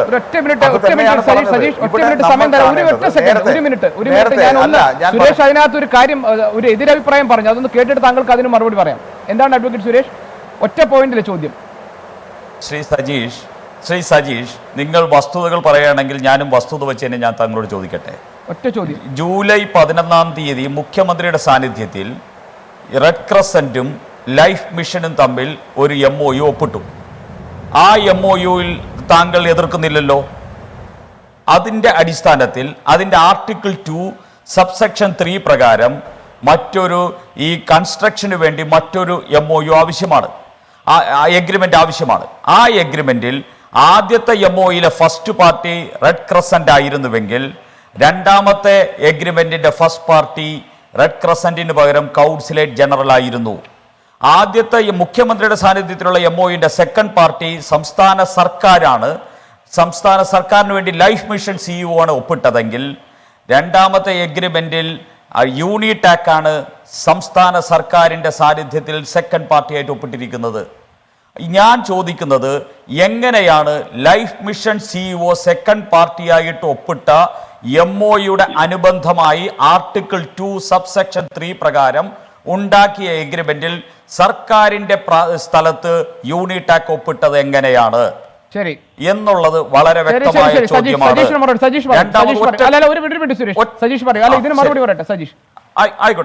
ആയിക്കോട്ടെ. ഗോപികൃഷ്ണൻ അദ്ദേഹം കാര്യങ്ങൾ ഇങ്ങനെ വളച്ചൊടിച്ച് പറഞ്ഞുകൊണ്ടിരിക്കുകയാണ്. ഒരു കാര്യം, ഇതിൽ നടന്ന കാര്യം വ്യക്തമായിട്ട് അങ്ങ് പറഞ്ഞാൽ മതിയല്ലോ. അതായത് സർക്കാരിന് ജനങ്ങൾക്ക് വേണ്ടി വീട് നിർമ്മിച്ചു തരാനുള്ള സന്നദ്ധത UAE കോൺസുലേറ്റ് UAE അറിയിക്കുന്നു. അതിൻ്റെ ഭാഗമായി അവരുടെ ഭാഗമായി പ്രവർത്തിക്കുന്ന റെഡ് ക്രസന്റ് എന്ന് പറയുന്ന സംഘടനയിലൂടെയാണ് ആ പ്രവർത്തനം നടത്തുന്നത്. അതിൻ്റെ ഭാഗമായിട്ടാണ് സർക്കാർ ഇതുമായി ബന്ധപ്പെട്ട ധാരണാപത്രം ഉണ്ടാക്കുന്നത്. ധാരണാപത്രം എന്തിനു വേണ്ടിയിട്ടാണ്? സർക്കാരിൻ്റെ സ്ഥലത്ത് അവർ വീട് നിർമ്മിച്ചു നൽകും എന്നതിനാണ് ധാരണാപത്രം. ആ ധാരണാപത്രത്തിൽ തന്നെ പറയുന്ന കാര്യം എന്താണ്? ഇതുമായി ബന്ധപ്പെട്ട് അനുബന്ധ കരാറുകൾ മറ്റു പാർട്ടികൾക്കുണ്ടാകാം. അതുമായി ബന്ധപ്പെട്ട കാര്യങ്ങൾ ഇരു പാർട്ടിയും ഇടപെടില്ല എന്നുള്ളതാണ്. അതുകൊണ്ട് അവരുടെ കരാറിൽ സർക്കാരിന് ഇടപെടേണ്ട കാര്യമില്ല. സർക്കാരിനെ സംബന്ധിച്ചിടത്തോളം എന്താണ്, പ്രകാരം അവരുടെ, ഞാൻ പറയട്ടെ, താങ്കൾ അവിടെ നിൽക്കൂ. ഇവിടെ താങ്കൾ പറഞ്ഞുകൊണ്ടിരിക്കുന്ന കാര്യത്തിന് എൻ്റെ അഭിപ്രായമാണ് ഞാൻ പറയുന്നത്. ഒരു കാര്യം ഇവിടെ മനസ്സിലാക്കേണ്ട വിഷയം, ഞാൻ പറഞ്ഞു സർക്കാർ ഉദ്ദേശിക്കുന്ന കാര്യം എന്താണ്? അവരുടെ സഹായം എന്നുള്ള നിലയ്ക്ക് 140 വീട് പാർപ്പിട സമുച്ചയം ഉണ്ടാക്കുന്നു. ആ പാർപ്പിട സമുച്ചയം ഉണ്ടാക്കുന്നതിൻ്റെ ഭാഗമായി എന്ത് ചെയ്യാണ്? ഈ കരാർ സർക്കാരും ലൈഫ് മിഷനും അതുപോലെ തന്നെ UAE കോൺസുലേറ്റിൽ നിന്നാണല്ലോ, UAE സർക്കാരിൻ്റെ സഹായമാണ്. അവരുടെ ചാരിറ്റി ഓർഗനൈസേഷൻ്റെ ഭാഗമായി MOU ഉണ്ടാകുന്നു. അതിൻ്റെ അടിസ്ഥാനത്തിൽ അവരാണ് മറ്റ് കാര്യങ്ങൾ, നിർമ്മാണ പ്രവർത്തനം അവരാണ് മുന്നോട്ട് കൊണ്ടുപോകുന്നത്. അതിൻ്റെ അടിസ്ഥാനത്തിൽ അവർ റെഡ് ക്രസന്റിന് വേണ്ടി UAE കോൺസുലേറ്റ് ഈ പറഞ്ഞ യൂണിടാക്കുമായി കരാറുണ്ടാക്കി മുന്നോട്ട് പോയിട്ടുണ്ട്. അങ്ങനെയാണ് നടന്നിട്ടുള്ളത്. അത് തന്നെയാണ് താങ്കൾ നേരത്തെ പറഞ്ഞതിൻ്റെ ഉള്ളടക്കമായുണ്ട്. ആ കാര്യങ്ങൾ സർക്കാരിന് അറിയേണ്ട കാര്യമില്ല എന്നത് തന്നെയാണ്. സർക്കാരിന് അറിയേണ്ട കാര്യമില്ല. സർക്കാർ ഇതിൻ്റെ സാമ്പത്തികം വാങ്ങുകയോ സാമ്പത്തികത്തിൽ ഇടപെടുകയോ ചെയ്തിട്ടില്ല. പിന്നെ ഈ നിർമ്മാണവുമായി ബന്ധപ്പെട്ട് താങ്കൾ നേരത്തെ പറഞ്ഞു വീടുകളുടെ എണ്ണം കുറച്ചു എന്നൊക്കെ. വീട് മാത്രമല്ല, ഇതിൻ്റെ ഭാഗമായി ഒരു ആശുപത്രി സമുച്ചയം ഉൾപ്പെടെയുള്ള കാര്യങ്ങൾ ഉൾപ്പെടുത്തിക്കൊണ്ടാണ് ഈ കാര്യങ്ങൾ എംഒയുടെ ഭാഗമായി വന്നതെന്ന് നമുക്കറിയാം. പിന്നെ ഇവരെല്ലാം പിന്നെ വാചകങ്ങൾ പലതും പറഞ്ഞുകൊണ്ടിരിക്കുകയാണ്. പിന്നെ ഒരു കാര്യം, ഇത് ഇതുമായി ബന്ധപ്പെട്ട് ഒറ്റ കാര്യം കൂടി സൂചിപ്പിച്ചു പോകാനുള്ളത്. നേരത്തെ ഞാനത് പറയാതിരുന്നത്, FCRAയുടെ പരിധിയിൽ ഇത് വരില്ല, ലൈഫ് മിഷനുമായി ബന്ധപ്പെട്ട കാര്യങ്ങൾ വരില്ല എന്ന് നേരത്തെ കൃത്യമായി പറഞ്ഞതാണ്. പിന്നെ അതിനകത്ത് തന്നെ വളരെ കൃത്യമായി ഇതൊരു സർവീസാണ്. ഇതിൻ്റെ ചട്ടങ്ങൾ പരിശോധിച്ചാൽ അറിയാം, സേവനത്തിനുള്ള കമ്മീഷൻ ഈ FCRAയുടെ ഭാഗമായി വരുന്നതല്ല. ഇപ്പോൾ ലൈഫ് മിഷൻ്റെ കാര്യത്തിൽ തന്നെ സർവീസിൻ്റെ കൂലിയാണ്, കോൺട്രാക്ടർക്ക് കൂലിയായി അവർ ചെയ്തു തരുന്നത്, ഈ നിർമ്മാണ പ്രവർത്തനത്തിൻ്റെ കൂലിയായിട്ടാണ് കൊടുക്കുന്നത്. അതുകൊണ്ട് അവർ മറ്റാർക്കെങ്കിലും കൊടുത്തിട്ടുണ്ടെങ്കിൽ അത് ഇവിടുത്തെ വിഷയമല്ല. നിയമത്തിന്റെ വിഷയമാണ്. അല്ല സജീഷ്, FCRAയുടെ ലംഘനമാകുന്നത് എങ്ങനെയാണ്? പണം ഇവിടേക്ക് വരുന്നത് ആര് വഴിയാണ്? പണം ഇവിടേക്ക് നമ്മുടെ രാജ്യത്തേക്ക് പണം വരുന്നത് ആര് വഴിയാണ്? യൂണിടാക്കിലേക്കാണല്ലോ പണം വരുന്നത്. യൂണിടാക്കിലേക്ക് വരുന്നു. യൂണിടാക്ക് MD തന്നെ നൽകിയിരിക്കുന്ന മൊഴിയാണ് സ്വപ്ന സുരേഷ് അടക്കമുള്ളവർക്ക്, സന്ദീപ് നായർ അടക്കമുള്ളവർക്ക് കമ്മീഷൻ നൽകിയെന്ന്. FCRAയുടെ പരിധിയിൽ വരില്ലേ അത്? അല്ല, ഒരു കാര്യം ചോദിച്ചോട്ടെ, നമ്മൾ യൂണിടാക്ക് MDക്ക് കൊടുക്കുന്നത് എന്താണ്? UAE കോൺസുലേറ്റ് കൊടുക്കുന്നത് അവർക്ക് നിർമ്മിച്ച് നൽകുന്ന വീട്, അതിൻ്റെ അവർക്ക് വേണ്ടി നൽകുന്ന സേവനം, ആ സേവനത്തിനുള്ള കൂലിയാണ്. അത് FCRAയുടെ ഭാഗമായി വരുന്നില്ല. പിന്നെ ഇദ്ദേഹം കമ്മീഷൻ കൊടുക്കുന്നുണ്ടെങ്കിൽ അത് എങ്ങനെയാണ് ഇതിന്റെ ഭാഗമായിട്ട് വരിക? പറയാം സജീഷ്, ഏത് സേവനത്തിനുള്ള കൂലിയാണ് കൊടുക്കുന്നത്? ഏത് ധാരണയുടെ അടിസ്ഥാനത്തിലുള്ള സേവനത്തിനുള്ള കൂലിയാണ്? അതിലെന്താണ് സംസ്ഥാന സർക്കാരും അതിലെന്താണ് ശ്രീ SK സജീഷ് സംസ്ഥാന സർക്കാരും റെഡ് ക്രസന്റും തമ്മിലുള്ള ധാരണ? എത്ര കോടി രൂപയുടെ ഭവന പദ്ധതി എന്നതാണ് ധാരണ. ആ ധാരണയിൽ മുഴുവൻ തുകയ്ക്കും ആ പദ്ധതിയിൽ ചെലവഴിക്കണം എന്ന നിർബന്ധം സംസ്ഥാന സർക്കാരിന് ഇല്ലേ? ഉണ്ടാകണ്ടേ? അതിൽ ഒരു തുക കമ്മീഷനായി നൽകുന്നത് അഴിമതിയല്ല എന്ന് ഉണ്ടല്ലോ ശ്രീ ഗോപികൃഷ്ണൻ. അങ്ങനെ ഉള്ളത് കൊണ്ട് അത് പരിശോധിക്കാൻ സർക്കാർ തയ്യാറാവുകയും ചെയ്യും. അതിൽ തർക്കമില്ല. അതിലെന്താണ് തർക്കം? അതാണല്ലോ ഞാൻ നേരത്തെ പറഞ്ഞത്. നിങ്ങൾ പറയുന്നു അതെങ്ങനെ പരിശോധിക്കും?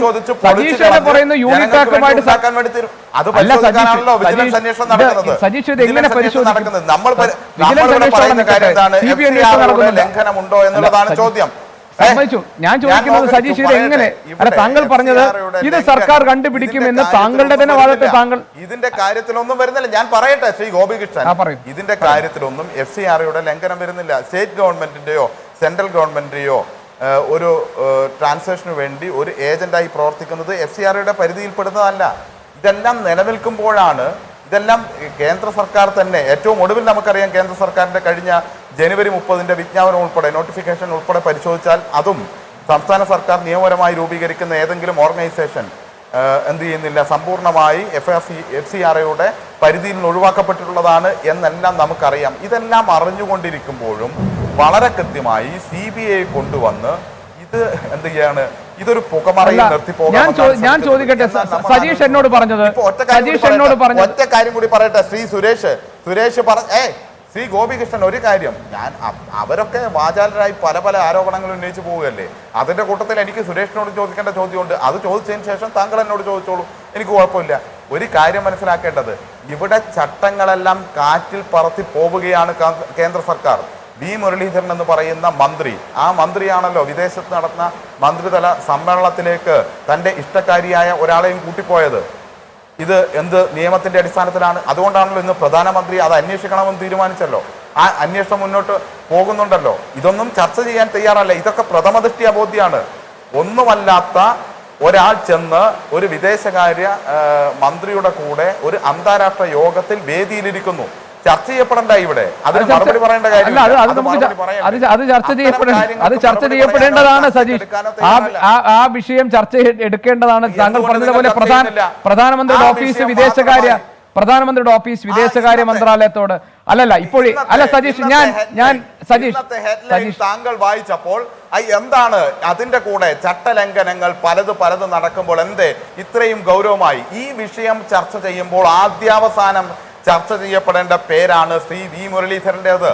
ഇത് ഡിപ്ലോമാറ്റിക് പാക്കേജ് അല്ല എന്ന് പറയുന്നു. അത് തുടങ്ങി ഇങ്ങോട്ട് ഞാൻ പറയട്ടെ, അത് തുടങ്ങി ഇങ്ങോട്ട് വന്ന് അവസാനം ഈ പറഞ്ഞ ഏറ്റവും ഒടുവിൽ ഈ പറഞ്ഞ ഈ സ്ത്രീ ഉണ്ടല്ലോ കൂടെ പിന്നെ വിദേശ പര്യടനം നടത്തിയ സ്ത്രീ, അവരുടെ ഭർത്താവിനെ പിടിച്ച് ഇപ്പോ കസ്റ്റംസിന്റെ വക്കീലാക്കി മാറ്റിയിരിക്കുകയാണ്.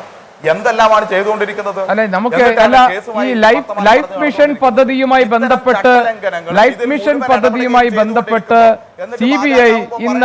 CBI ഇന്ന് ഹൈക്കോടതിയിൽ ഉന്നയിച്ച വാദങ്ങൾക്കിടയിൽ ഏത് സാഹചര്യത്തിലാണ് കേന്ദ്രമന്ത്രി വി മുരളീധരന്റെ കാര്യം ഇന്ന് ചർച്ച ചെയ്യണമെന്ന് താങ്കൾ പറയുന്നത്? ലൈഫ് മിഷൻ പദ്ധതിയുമായി ബന്ധപ്പെട്ട വിഷയമാണ് നമ്മൾ ചർച്ച ചെയ്യുന്നത്. ഇതിൽ ഏത് ഘട്ടത്തിലാണ് കേന്ദ്രമന്ത്രി വി മുരളീധരന്റെ കാര്യമായാലും ഈ പ്രതിപക്ഷ നേതാവിന്റെ കാര്യമായാലും ആരുടെ കാര്യവും ചർച്ച ചെയ്യുന്നതിന് പ്രത്യേകിച്ച് താല്പര്യക്കുറവോ ഒന്നുമില്ല. പക്ഷെ ഇത് ഏത് സന്ദർഭത്തിലാണ് ഏത് സാഹചര്യത്തിലാണ് ഇപ്പോൾ അത് ചർച്ച ചെയ്യണമെന്ന് താങ്കൾ ഈ വിഷയമായി എത്ര വിഷയങ്ങൾ ചർച്ച ചെയ്തു? പ്രതിപക്ഷ നേതാവിനെതിരായിട്ടുള്ള ആരോപണങ്ങൾ വന്നപ്പോൾ ചർച്ച ചെയ്തില്ലേ?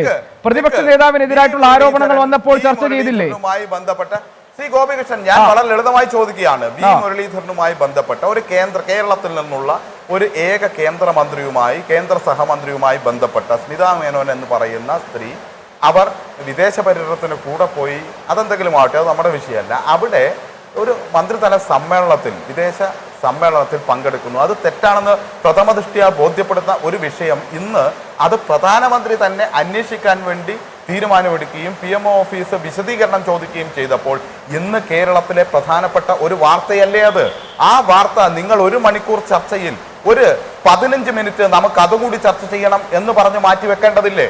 അപ്പൊ അങ്ങനെ മാറ്റിവെക്കുന്നില്ല. കേരളത്തിലെ പാവപ്പെട്ടവരായ ആളുകൾക്ക് ഭവനം ഉണ്ടാക്കാൻ വേണ്ടി സർക്കാർ കൊണ്ടുവന്ന പ്രസ്റ്റീജിയസ് പദ്ധതിയിൽ അഴിമതിയുണ്ടെന്നും അതിൽ ഈ സ്വർണ്ണക്കള്ളക്കടത്തുകാർ അതിൽ ഇടപാടുകാരായിട്ടുണ്ടെന്നും അതിന് പിന്നിൽ ഗൂഢാലോചനയുണ്ടെന്നും കോടതിയിൽ നിന്ന് CBI പരാമർശിക്കപ്പെട്ടിരിക്കുന്ന സാഹചര്യത്തിൽ CBI അന്വേഷണം ഇവിടെ ആവശ്യമില്ല, അത് ഫെഡറൽ സംവിധാനത്തിന് മര്യാദകൾക്ക് യോജിച്ചതല്ല എന്ന് സർക്കാർ ഒരു നിലപാടെടുത്തിരിക്കുന്ന സാഹചര്യത്തിൽ അത് ഇന്ന് കേരളത്തിലെ ജനങ്ങൾ അറിയേണ്ട, ചർച്ച ചെയ്യേണ്ട വിഷയമാണെന്ന് എന്തുകൊണ്ട് SK സജീഷ് സമ്മതിക്കുന്നില്ല? എന്തുകൊണ്ട് താങ്കൾക്ക് അത് തോന്നുന്നില്ല? കേന്ദ്രമന്ത്രി വി മുരളീധരന്റെ വിഷയം ചർച്ച ചെയ്യില്ല എന്ന് ഞാൻ പറഞ്ഞിട്ടില്ല. ഞാൻ പറഞ്ഞിട്ടില്ല. താങ്കൾ ഈ ചർച്ചയ്ക്ക് ക്ഷണിച്ചപ്പോൾ വളരെ വ്യക്തമായി വിഷയം പറഞ്ഞിട്ടുണ്ട്. ചർച്ച ചെയ്യില്ല എന്ന് താങ്കൾ പറഞ്ഞിട്ടില്ലാത്തത് പോലെ തന്നെ ശ്രീ ഗോപികൃഷ്ണൻ, ഒരു നിമിഷം എനിക്ക് തരൂ. ചർച്ച ചെയ്യില്ല എന്ന് താങ്കൾ പറഞ്ഞതുപോലെ തന്നെ ചർച്ച ചെയ്യുന്നില്ല എന്ന എന്റെ അഭിപ്രായ വ്യത്യാസവുമാണ് ഞാൻ പ്രകടിപ്പിച്ചത്. ചർച്ച ചെയ്യാൻ പാകത്തിനുള്ള ഒരു വിഷയം കൂടിയാണത്. പിന്നെ ഒരു കാര്യം കൂടി പറയട്ടെ, ഞാൻ അതിന്റെ കൂടെ താങ്കൾ ഇപ്പോൾ പറഞ്ഞ വാചകത്തിൽ എനിക്കൊന്നുകൂടി പറയാനുണ്ട്. അതായത് ഇപ്പോൾ താങ്കൾ പറഞ്ഞല്ലോ കേരളത്തിലെ സർക്കാരിന്റെ സ്വപ്ന പദ്ധതിയായ പാവപ്പെട്ടവർക്ക് വീട് നൽകുന്ന പദ്ധതിയായ ലൈഫ് മിഷനിൽ ഇതുവരെ ഏതാണ്ട് 2.5 ലക്ഷത്തോളം വീടുകൾ നൽകിക്കഴിഞ്ഞു. ഈ 100 ദിന കർമ്മ പരിപാടിയുടെ ഭാഗമായിട്ടുൾപ്പെടെ 25,000-ഓളം ആളുകൾ പുതുതായി വീട്ടിലേക്ക് പോവുകയാണ്. ഇങ്ങനെ സർക്കാർ സംവിധാനങ്ങൾ ഉപയോഗിച്ചുകൊണ്ട് ഒരു കൂര ലഭിക്കാത്ത 2.5 ലക്ഷം പേർക്ക് കേരളത്തിൽ വീട് ലഭിക്കുകയാണ്. അതിൽ ഒന്ന് വളരെ വലുത് എന്നൊന്നും പറയാൻ വേണ്ടി പറ്റില്ല, പലരും ചെയ്തതിൽ ഒന്ന് മാത്രമാണിത്. അതുപോലെ തന്നെ നിരവധിയായ ജനക്ഷേമ പദ്ധതികൾ ഈ സർക്കാർ ഇപ്പോഴും ദൈനംദിനം നടപ്പിലാക്കിക്കൊണ്ടിരിക്കുന്നുണ്ട്. അതൊന്നും ചർച്ച ചെയ്യുന്നതിന് പകരം സ്കൂളുകളുടെ ചർച്ച ചെയ്യുന്നതിന് പകരം ലൈഫ് മിഷൻ പദ്ധതിയുമായി ബന്ധപ്പെട്ട താങ്കൾ പറഞ്ഞ മറ്റു പദ്ധതികളിൽ അല്ലല്ലോ വിവാദമുണ്ടായിരിക്കുന്നത്, അതിലല്ലോ അന്വേഷണം നടക്കുന്നത്. പദ്ധതിയുമായി ബന്ധപ്പെട്ട് ഞാൻ പറയട്ടെ ശ്രീ ഗോപികൃഷ്ണൻ, ഈ ലൈഫ് മിഷൻ പദ്ധതിയുമായി താങ്കൾ വിഷയത്തിലല്ല ഇപ്പൊ സംസാരിക്കുന്നത്. കോൺസുലേറ്റും റെഡ് ക്രസന്റും കരാർ കൊടുത്ത ഞാൻ അതേ വിഷയത്തിലേക്ക് തന്നെ വരുന്നു. UAE കോൺസുലേറ്റും റെഡ് ക്രസന്റും കരാർ കൊടുത്ത കരാറുകാരൻ കമ്മീഷൻ കൊടുത്തു എന്ന് പറഞ്ഞ് അവർ കൊടുത്ത കമ്മീഷനാണ്. സർക്കാരിന് അതിൽ പങ്കില്ല. സർക്കാർ 10 പൈസ ഈ പണം കൈകാര്യം ചെയ്തിട്ടുണ്ടോ? ഉണ്ടെങ്കിൽ താങ്കൾ പറയും. സർക്കാരിലൂടെയാണോ ഈ ഫണ്ട് യൂണിടെക്കിന് പോകുന്നത്? അല്ലല്ലോ. സർക്കാർ വിഭാവനം ചെയ്യുന്നത് എന്താ ഒരു നമ്മുടെ പദ്ധതിയാണ്. വിഷയം? സഹായം ലഭിക്കുമ്പോൾ സജീവ്, വേണ്ട എന്താ എന്ന് നമ്മുടെ പറയാൻ വിഷയം? വേണ്ടി കഴിയില്ല. സർക്കാർ ഈ പൈസ കൈകാര്യം ചെയ്തു എന്നുള്ളതല്ല. മുടക്കണമെന്നാണ്. സർക്കാർ ഈ വിഷയം കൈകാര്യം ചെയ്യുന്നതല്ല. പറ്റില്ല യൂണിടാക് എന്ന് പറയുന്ന കമ്പനി ഒരു ഷെയ്ഡി കമ്പനിയാണ്, അല്ലെങ്കിൽ ഒരു പ്രോക്സി കമ്പനിയാണ്. ആ കമ്പനിക്ക് ഈ കരാർ വാങ്ങിക്കൊടുത്തതിൽ മുഖ്യമന്ത്രിയുടെ പ്രിൻസിപ്പൽ സെക്രട്ടറിയായ എം ശിവശങ്കർ ഒരു റോള് വഹിച്ചിട്ടുണ്ട്. ഈ ധാരണാപത്രം, സർക്കാർ ഉണ്ടാക്കിയ ധാരണാപത്രം അട്ടിമറിക്കാൻ ശിവശങ്കർ ഇടപെട്ടിട്ടുണ്ടെന്നാണ് CBI ഇന്ന് കോടതിയിൽ പറഞ്ഞത്. അല്ല, CBI പറഞ്ഞ കാര്യം ചർച്ച ചെയ്യുന്നത് മാത്രം. CBI പറയുന്ന പല കാര്യങ്ങളും പറഞ്ഞിട്ടുണ്ടല്ലോ. ശരി, അല്ല, ഒരു കാര്യം മനസ്സിലാക്കേണ്ടത്, യൂണിറ്റ് ഈ കോൺട്രാക്ട് കൊടുത്തത് UAE കോൺസുലേറ്റ് ആണ്. UAE കോൺസുലേറ്റും റെഡ് ക്രസന്റുമാണ്. അവരിലൂടെയാണ് യൂണിടാക്കിലേക്ക് എത്തുന്നത്. നമ്മൾ മനസ്സിലാക്കേണ്ട വിഷയം, ഈ കുന്തമുനകൾ മുഴുവൻ നീളുന്നത് UAE കോൺസുലേറ്റിലേക്കാണ്. UAE കോൺസുലേറ്റിലും അവിടെയുള്ള ഉദ്യോഗസ്ഥന്മാരിലേക്കുമെല്ലാം ഈ കാര്യങ്ങൾ നീളുമ്പോൾ അവർ നടത്തുന്ന ഇടപാടുകളിൽ കമ്മീഷൻ ഉണ്ടായിട്ടുണ്ടെങ്കിൽ ഈ ഏജൻസികൾ പരിശോധിക്കേണ്ടത് അവിടെ നടന്ന വിഷയങ്ങളല്ലേ? ശരി, ഞാൻ വരാം. ശ്രീ PC വിശ്വനാഥ്, CBIയുടെ കാര്യത്തിൽ ശ്രീ PC വിശ്വനാഥ്, CBIയുടെ കാര്യത്തിൽ സംസ്ഥാന സർക്കാർ ഒരു നിലപാടെടുത്തിട്ടുണ്ട്. സർക്കാർ പറയുന്നത് ഇത് ഫെഡറൽ സംവിധാനത്തിന് മര്യാദയ്ക്ക് യോജിച്ചതല്ല, CBIക്ക് ഇതിനകത്ത് രാഷ്ട്രീയ താല്പര്യങ്ങളുണ്ട് എന്നൊരു പൊളിറ്റിക്കൽ പൊസിഷൻ ഈ സർക്കാർ എടുക്കുന്നുണ്ട്. ഇതേ പൊസിഷൻ കേരളത്തിന്റെ പുറത്ത് കോൺഗ്രസിനുണ്ട്. കേരളത്തിനകത്ത് ഈ സർക്കാരിനെ ബോധപൂർവം പ്രതിരോധത്തിലാക്കാൻ വേണ്ടി കോൺഗ്രസ് മറിച്ചൊരു നിലപാടെടുക്കുന്നു എന്ന് സംശയിക്കാവുന്നതല്ലേ? ശ്രീ SK സജീഷ് ഇന്ന് ആ കാര്യം ഉന്നയിക്കുകയും ചെയ്തു. രണ്ടാമത്തെ കാര്യം, FCRA ലംഘനം നടന്നു എന്ന് എന്തടിസ്ഥാനത്തിൽ നമുക്ക് ഈ ലൈഫ് മിഷൻ പദ്ധതിയുടെ കാര്യത്തിൽ പറയാൻ പറ്റുമെന്നതാണ് SK സജീഷിന്റെ ചോദ്യം. പണം നേരിട്ട് ഇടപാട് ചെയ്യുന്ന ഒരു ഘട്ടവും ഈ പദ്ധതിയിൽ ഒരു ഭാഗത്തും സംസ്ഥാന സർക്കാരിന്റെ ഭാഗത്ത് ഉണ്ടായിട്ടില്ല എന്നാണ് സജീഷിന്റെ വാദം. ഒന്നാമത്തെ കാര്യം, അവസാനം അദ്ദേഹം പറഞ്ഞു വെച്ച ഒരു വാചകമുണ്ട്. കുന്തമന UAE കോൺസുലേറ്റിലേക്കാണ് നീളുന്നത് എന്നാണ്. കുന്തമന UAE കോൺസുലേറ്റിലേക്കാണ് നീളുന്നതെങ്കിൽ സംസ്ഥാന വിജിലൻസിന് അത് അന്വേഷിച്ചിട്ട് എന്തെങ്കിലും ചെയ്യാൻ പറ്റുമോ? ഒരു ഫോറിൻ കോൺസുലേറ്റുമായി ബന്ധപ്പെട്ട ആളുകൾ ഒരു ക്രൈമിൽ പങ്കാളിയായിട്ടുണ്ടെങ്കിൽ, ഫോറിൻ കറൻസിയുടെ ഇൻവോൾവ്മെന്റ് ഉണ്ട്, ഫോറിൻ നാഷണാലിറ്റിയിൽ ഉള്ള ആളുകളുടെ ഇൻവോൾവ്മെന്റ് ഉണ്ട്. ഇപ്പോൾ അദ്ദേഹം തന്നെ പറയുന്നു കുന്തമുന തന്നെ അവിടെയാണെന്ന്. അപ്പോൾ അവിടെ തന്നെ CBIയുടെ അന്വേഷണത്തിന്റെ ആവശ്യം പ്രസക്തം. ഒന്ന്. രണ്ടാമത്തെ കാര്യം പറഞ്ഞ പൊളിറ്റിക്കൽ ആയിട്ടുള്ള കാര്യം പറയുന്നത് ഈ ഡിസ്കഷന്റെ സബ്ജക്ട് ഡീവിയേറ്റ് ചെയ്താൻ ആണെന്നുള്ളത് എനിക്കറിയാം. അത് അറിഞ്ഞുകൊണ്ട് തന്നെ താങ്കൾ ചോദിച്ചതുകൊണ്ട്, അദ്ദേഹത്തിന്റെ ആരോപണമായിരുന്നെങ്കിൽ ഞങ്ങൾ മറുപടി പറയാനൊന്നും പോകത്തില്ല. അതിന് വേണ്ടിയിട്ടൊരു ചർച്ച വയ്ക്കുമ്പോൾ അന്ന് നമുക്ക് പറയായിരുന്നു. പക്ഷേ താങ്കൾ അത് ചോദിച്ചതുകൊണ്ട് ഞാൻ മറുപടി പറയാം. ഓരോ കേസിന്റെ കാര്യത്തിലും രാഷ്ട്രീയ പാർട്ടികൾ വ്യത്യസ്തമായ അഭിപ്രായം എടുത്തിട്ടില്ലേ? ഈ ആരോപണം എന്നോട് ചോദിച്ചിട്ട് അടുത്ത ശ്വാസത്തിൽ അദ്ദേഹം പറഞ്ഞത് എന്താണ്? ഉമ്മൻചാണ്ടിക്കും രമേശ് ചെന്നിത്തലയ്ക്കും എതിരായിട്ടുള്ള CBI അന്വേഷണം നടക്കുന്നില്ല എന്നുള്ളതാണ്. അപ്പൊ ഈ CBI എന്ന് പറഞ്ഞ ഏജൻസി രാഷ്ട്രീയപരമായി പ്രവർത്തിക്കുന്ന ഒരു ഏജൻസിയാണെന്ന ബോധ്യമുള്ള ഗവൺമെന്റ് എന്തിനാണ് ഉമ്മൻചാണ്ടിക്കും രമേശ് ചെന്നിത്തലയ്ക്കും എതിരായിട്ടുള്ള കേസ്, അത് രമേശ് ചെന്നിത്തല മന്ത്രി പോലുമല്ല, APCC പ്രസിഡന്റ് ആയിരിക്കുന്ന അവസരത്തിൽ അദ്ദേഹത്തെ കൂടി പ്രതിയാക്കിക്കൊണ്ട് ഈ അന്വേഷണം വിട്ടുകൊടുത്തത്? ഇനി മൂന്നാമത്തെ കാര്യം, മമതാ ബാനർജിക്കെതിരെ CBI അന്വേഷണം പ്രഖ്യാപിക്കുന്ന സമയത്ത് ആ കേന്ദ്ര കമ്പനികാര്യ മന്ത്രിയെ നേരിട്ട് പോയി കണ്ട് നിവേദനം കൊടുത്ത് CBI ഇൻവെസ്റ്റിഗേഷൻ ആവശ്യപ്പെട്ടതാരാണ്? സീതാറാം യെച്ചൂരി അല്ലേ? CBI അന്വേഷണം പ്രഖ്യാപിച്ചപ്പോൾ അതിനെ സ്വാഗതം ചെയ്തതാരാണ്? CPM അല്ലേ? അപ്പൊ CBI അന്വേഷണം എന്ന കാര്യത്തിൽ CPMന് ഒരു പൊതു നിലപാടുണ്ടോ? ഇല്ലല്ലോ. കേസുകളുടെ അടിസ്ഥാനത്തിൽ രാഷ്ട്രീയപരമായ അഭിപ്രായങ്ങൾ അല്ലെങ്കിൽ രാഷ്ട്രീയപരമായ തീരുമാനങ്ങൾ CPM പറഞ്ഞിട്ടില്ല. അപ്പൊ CBIയെ സംബന്ധിച്ച് ഞങ്ങൾ പറഞ്ഞിട്ടുണ്ട്, CBI പലപ്പോഴും രാഷ്ട്രീയ ഉപകരണങ്ങളാക്കി മാറ്റിയിട്ടുണ്ട്. CPM പറഞ്ഞിട്ടുണ്ട്, പല രാഷ്ട്രീയ പാർട്ടികളും പറഞ്ഞിട്ടുണ്ട്. എന്നാൽ ഇവിടെ ഈ കേസിലേക്ക് വന്നാൽ എന്താ സ്ഥിതി? ഈ കേസിലേക്ക് വന്നാൽ ആദ്യം അദ്ദേഹം പറഞ്ഞ രണ്ട് കാര്യങ്ങളിൽ വസ്തുതാപരമായി തെറ്റായി പറഞ്ഞ കാര്യങ്ങൾ ഞാൻ തിരുത്താം. ഒന്ന്, അദ്ദേഹം പറഞ്ഞു രമേശ് ചെന്നിത്തല അങ്ങനെ ഒരു കത്തും കൊടുത്തിട്ടില്ല എന്നാണ്. 11/8 രമേശ് ചെന്നിത്തല ആദ്യം കത്ത് കൊടുക്കുന്നു രേഖയ്ക്ക് വേണ്ടി. 16/9 രമേശ് ചെന്നിത്തല രണ്ടാമത് കത്ത് കൊടുക്കുന്നു. 23/9 23/9 കത്ത് കൊടുക്കുക മാത്രമല്ല, ഇതിന്റെ ടാസ്ക് ഫോഴ്സിൽ അദ്ദേഹം അംഗമായിരുന്നു. ഗോപികൃഷ്ണൻ ഓർമ്മയില്ലേ? പത്രസമ്മേളനം നടത്തി ആ അംഗത്വം കൂടി രാജിവെച്ചിട്ടാണ് മൂന്നാമത് അദ്ദേഹം കത്ത് കൊടുക്കുന്നത്. അപ്പോ ഇങ്ങനെയാണ് ഇത്തരം കാര്യങ്ങളെ കുറിച്ച് ഇവർ വസ്തുതാവിരുദ്ധമായി ആളുകളുടെ അടുത്ത് പറയുന്നു. ശ്രീ PC വിശ്വനാഥ്, FCRAയുടെ ലംഘനം ഉണ്ടായിട്ടില്ല എന്ന് വാദത്തിലാണ് SK സജീഷ് ഉള്ളത്. അതിനൊരു മറുവാദമുണ്ടോ താങ്കൾക്ക് സ്പെസിഫിക്കായി? അല്ല, സ്പെസിഫിക്കായി മറുവാദമുണ്ട്. ഞാൻ പറയാൻ വിട്ടുപോവുകയാണെങ്കിൽ താങ്കൾ ഓർമ്മിപ്പിക്കണമെന്ന് ആദ്യം തന്നെ ഞാൻ താങ്കളോട് അഭ്യർത്ഥിക്കുകയാണ്. അതിനു മുമ്പ് അദ്ദേഹം പറഞ്ഞ ചില കാര്യങ്ങൾ ഞാൻ ഇടവേളയ്ക്ക് പോകുന്നതിന് മുമ്പ് സൂചിപ്പിച്ചത്, രമേശ് ചെന്നിത്തല കൊടുത്ത കത്തിനെ കുറിച്ച് ഞാൻ പറഞ്ഞത് താങ്കൾ ഓർമ്മയിൽ കാണുമല്ലോ. 11/8, 16/9, 23. ഒടുവിൽ അദ്ദേഹം ടാസ്ക് ഫോഴ്സിലെ മെമ്പർഷിപ്പ് രാജിവെച്ച് നടത്തിയ പത്രസമ്മേളനത്തിലാണ് മൂന്നാമത്തെ കത്തിന്റെ കാര്യം പറയുന്നത്.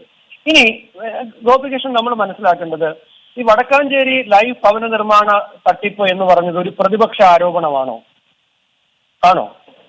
എപ്പോഴാണ് ഈ കാര്യം പുറത്തു വരുന്നത്? സ്വർണ്ണക്കള്ളക്കടത്ത് കേസിലെ പ്രതി അവരുടെ ഒരു ലോക്കർ മുഖ്യമന്ത്രിയുടെ പ്രിൻസിപ്പൽ സെക്രട്ടറി അദ്ദേഹത്തിന്റെ ചാർട്ടേഡ് അക്കൗണ്ടന്റിനോട് നിർദ്ദേശിച്ചതിന്റെ അടിസ്ഥാനത്തിൽ അയാളുടെയും കള്ളക്കടത്തുകാരിയുടെയും പേരിൽ തുടങ്ങിയ ഒരു ലോക്കറിൽ നിന്നും 1 കോടി രൂപയും 1 കിലോ സ്വർണവും കണ്ടെടുക്കുന്നു. അന്വേഷണ സംഘം ചോദ്യം ചെയ്യുമ്പോൾ ഭവന നിർമ്മാണ പദ്ധതി, ലൈഫ് ഭവന പദ്ധതിയുടെ കമ്മീഷനാണെന്ന് അവർ പറയുന്നു. അവിടെ മുതലല്ലേ ഈ അന്വേഷണം വരുന്നത്? ഇനി ഞാൻ താങ്കൾക്ക് ഈ റിപ്പോർട്ട് എന്റെ കയ്യിലുള്ളത് ലൈഫ് CEO UV ജോസ് ഗവൺമെന്റിലേക്ക് കൊടുത്ത റിപ്പോർട്ടാണ്. ആ റിപ്പോർട്ടിന്റെ ഒരു ഭാഗം ഞാൻ വായിക്കാം.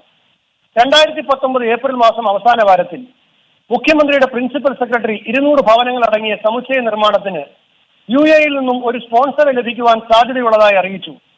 ആയതിലേക്ക് അനുയോജ്യമായ സ്ഥലം നിർദ്ദേശിക്കുന്നതിനും DPR പ്ലാന് തയ്യാറാക്കുന്നതിനും ആവശ്യപ്പെട്ടു. താഴോട്ട് വരുന്നു. ഇതനുസരിച്ച് 200 ഭവനങ്ങൾ അടങ്ങിയ പ്ലാനും DPR-ഉം കൂടി തയ്യാറാക്കുവാൻ ഹാബിറ്റാറ്റിനോട് ആവശ്യപ്പെട്ടു. ആരോട് ആവശ്യപ്പെട്ടു? ഹാബിറ്റാറ്റിനോട് ആവശ്യപ്പെട്ടു.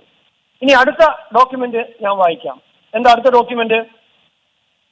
30/4/2019 from chief executive officer Life Mission to Habitat Technology Group Poojappura Trivandrum request to submit a code to construct housing tower complex at Thrissur. An agency from UAE has agreed to collaborate with Government of Kerala in building houses for flood-affected families.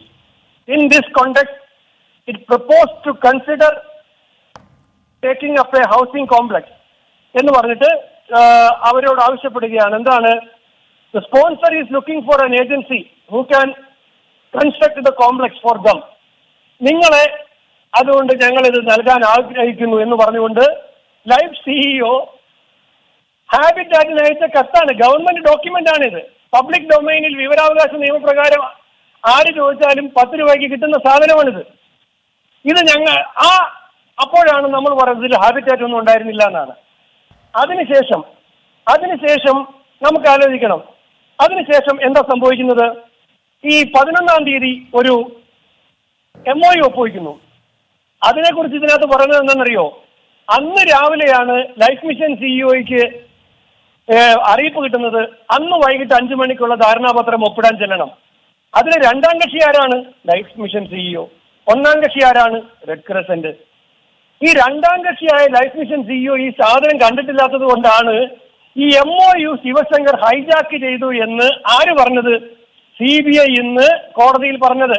അതിന്റെ തെളിവ് എവിടെയാണ്? ഇതേ റിപ്പോർട്ടിൽ life mission CEO പറയുന്നു അന്ന് രാവിലെ ആണ് ഇങ്ങനെ ഒരു ഒപ്പിടാൻ വൈകുന്നേരം ചെല്ലണമെന്ന് പറയുന്നത്. ആ ഒപ്പാണ് മുഖ്യമന്ത്രിയുടെ സാന്നിധ്യത്തിൽ ഇടുന്നത്. ഞാൻ പ്രസക്തമായ ഒരു ചോദ്യം പ്രേക്ഷകരുടെ മുമ്പാകെ ഈ ചർച്ചയിൽ വെക്കുകയാണ്. മുഖ്യമന്ത്രിയുടെ യാത്ര ദുബായിലേക്ക് പ്രളയ ദുരിതാശ്വാസത്തിന് ഫണ്ട് സമാഹരിക്കാൻ. യാത്രയുടെ തലേ ദിവസം സ്വപ്ന സുരേഷും ശിവശങ്കറും ഒരുമിച്ച് ദുബായിലേക്ക് യാത്ര ചെയ്തുവെന്ന് അന്വേഷണ ഏജൻസികളുടെ കണ്ടെത്തൽ. അവിടെ ഒരു ഓഫറിന്റെ അടിസ്ഥാനത്തിൽ ഒരു MOU. ഇങ്ങനെ ഒരു red crescent life mission MOU ഇല്ലായിരുന്നെങ്കിൽ യൂണിടാക്ക് ചിത്രത്തിൽ വരുമോ? ഈ MOUന്റെ അടിസ്ഥാനത്തിൽ അല്ലാതെ കോൺസുലേറ്റേക്ക് പണം വരുമോ? സതീഷിന് ഒരു തെറ്റിദ്ധാരണയുണ്ടെന്ന് തോന്നുന്നു.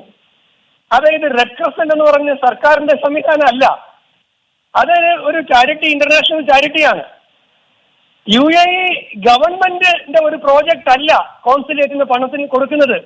റെഡ് ക്രസന്റ് എന്ന് പറയുന്ന ഇന്റർനാഷണൽ ചാരിറ്റി UAE കോൺസുലേറ്റിലേക്ക് കൊടുക്കുമ്പോൾ UAE കോൺസുലേറ്റുമായിട്ട് സർക്കാരിന് കരാറുണ്ടോ?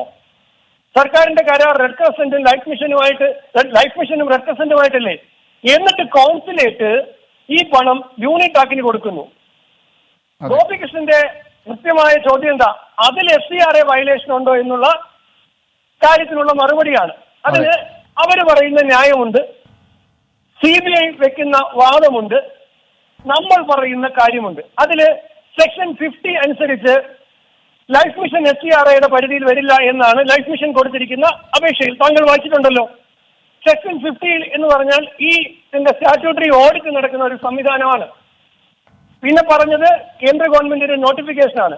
നോട്ടിഫിക്കേഷന്റെ ഡേറ്റിന് മുമ്പാണ് ഈ കരാർ നടന്നിരിക്കുന്നത് എന്നുള്ളത് കൊണ്ട് അത് നിലനിൽക്കുമോ എന്നുള്ള കാര്യം കോടതിയുടെ സ്ക്രൂട്ടണിയിലേക്ക് വിധി പറയുമ്പോഴാണ് അത് വരുന്നത്. എന്ന് മാത്രമല്ല, സ്റ്റാറ്റ്യൂട്ടറി ഓഡിറ്റ് നടക്കുന്ന ഒരു സംഘടനയല്ല യൂണിടാക്, ലൈഫ് മിഷനാണ്.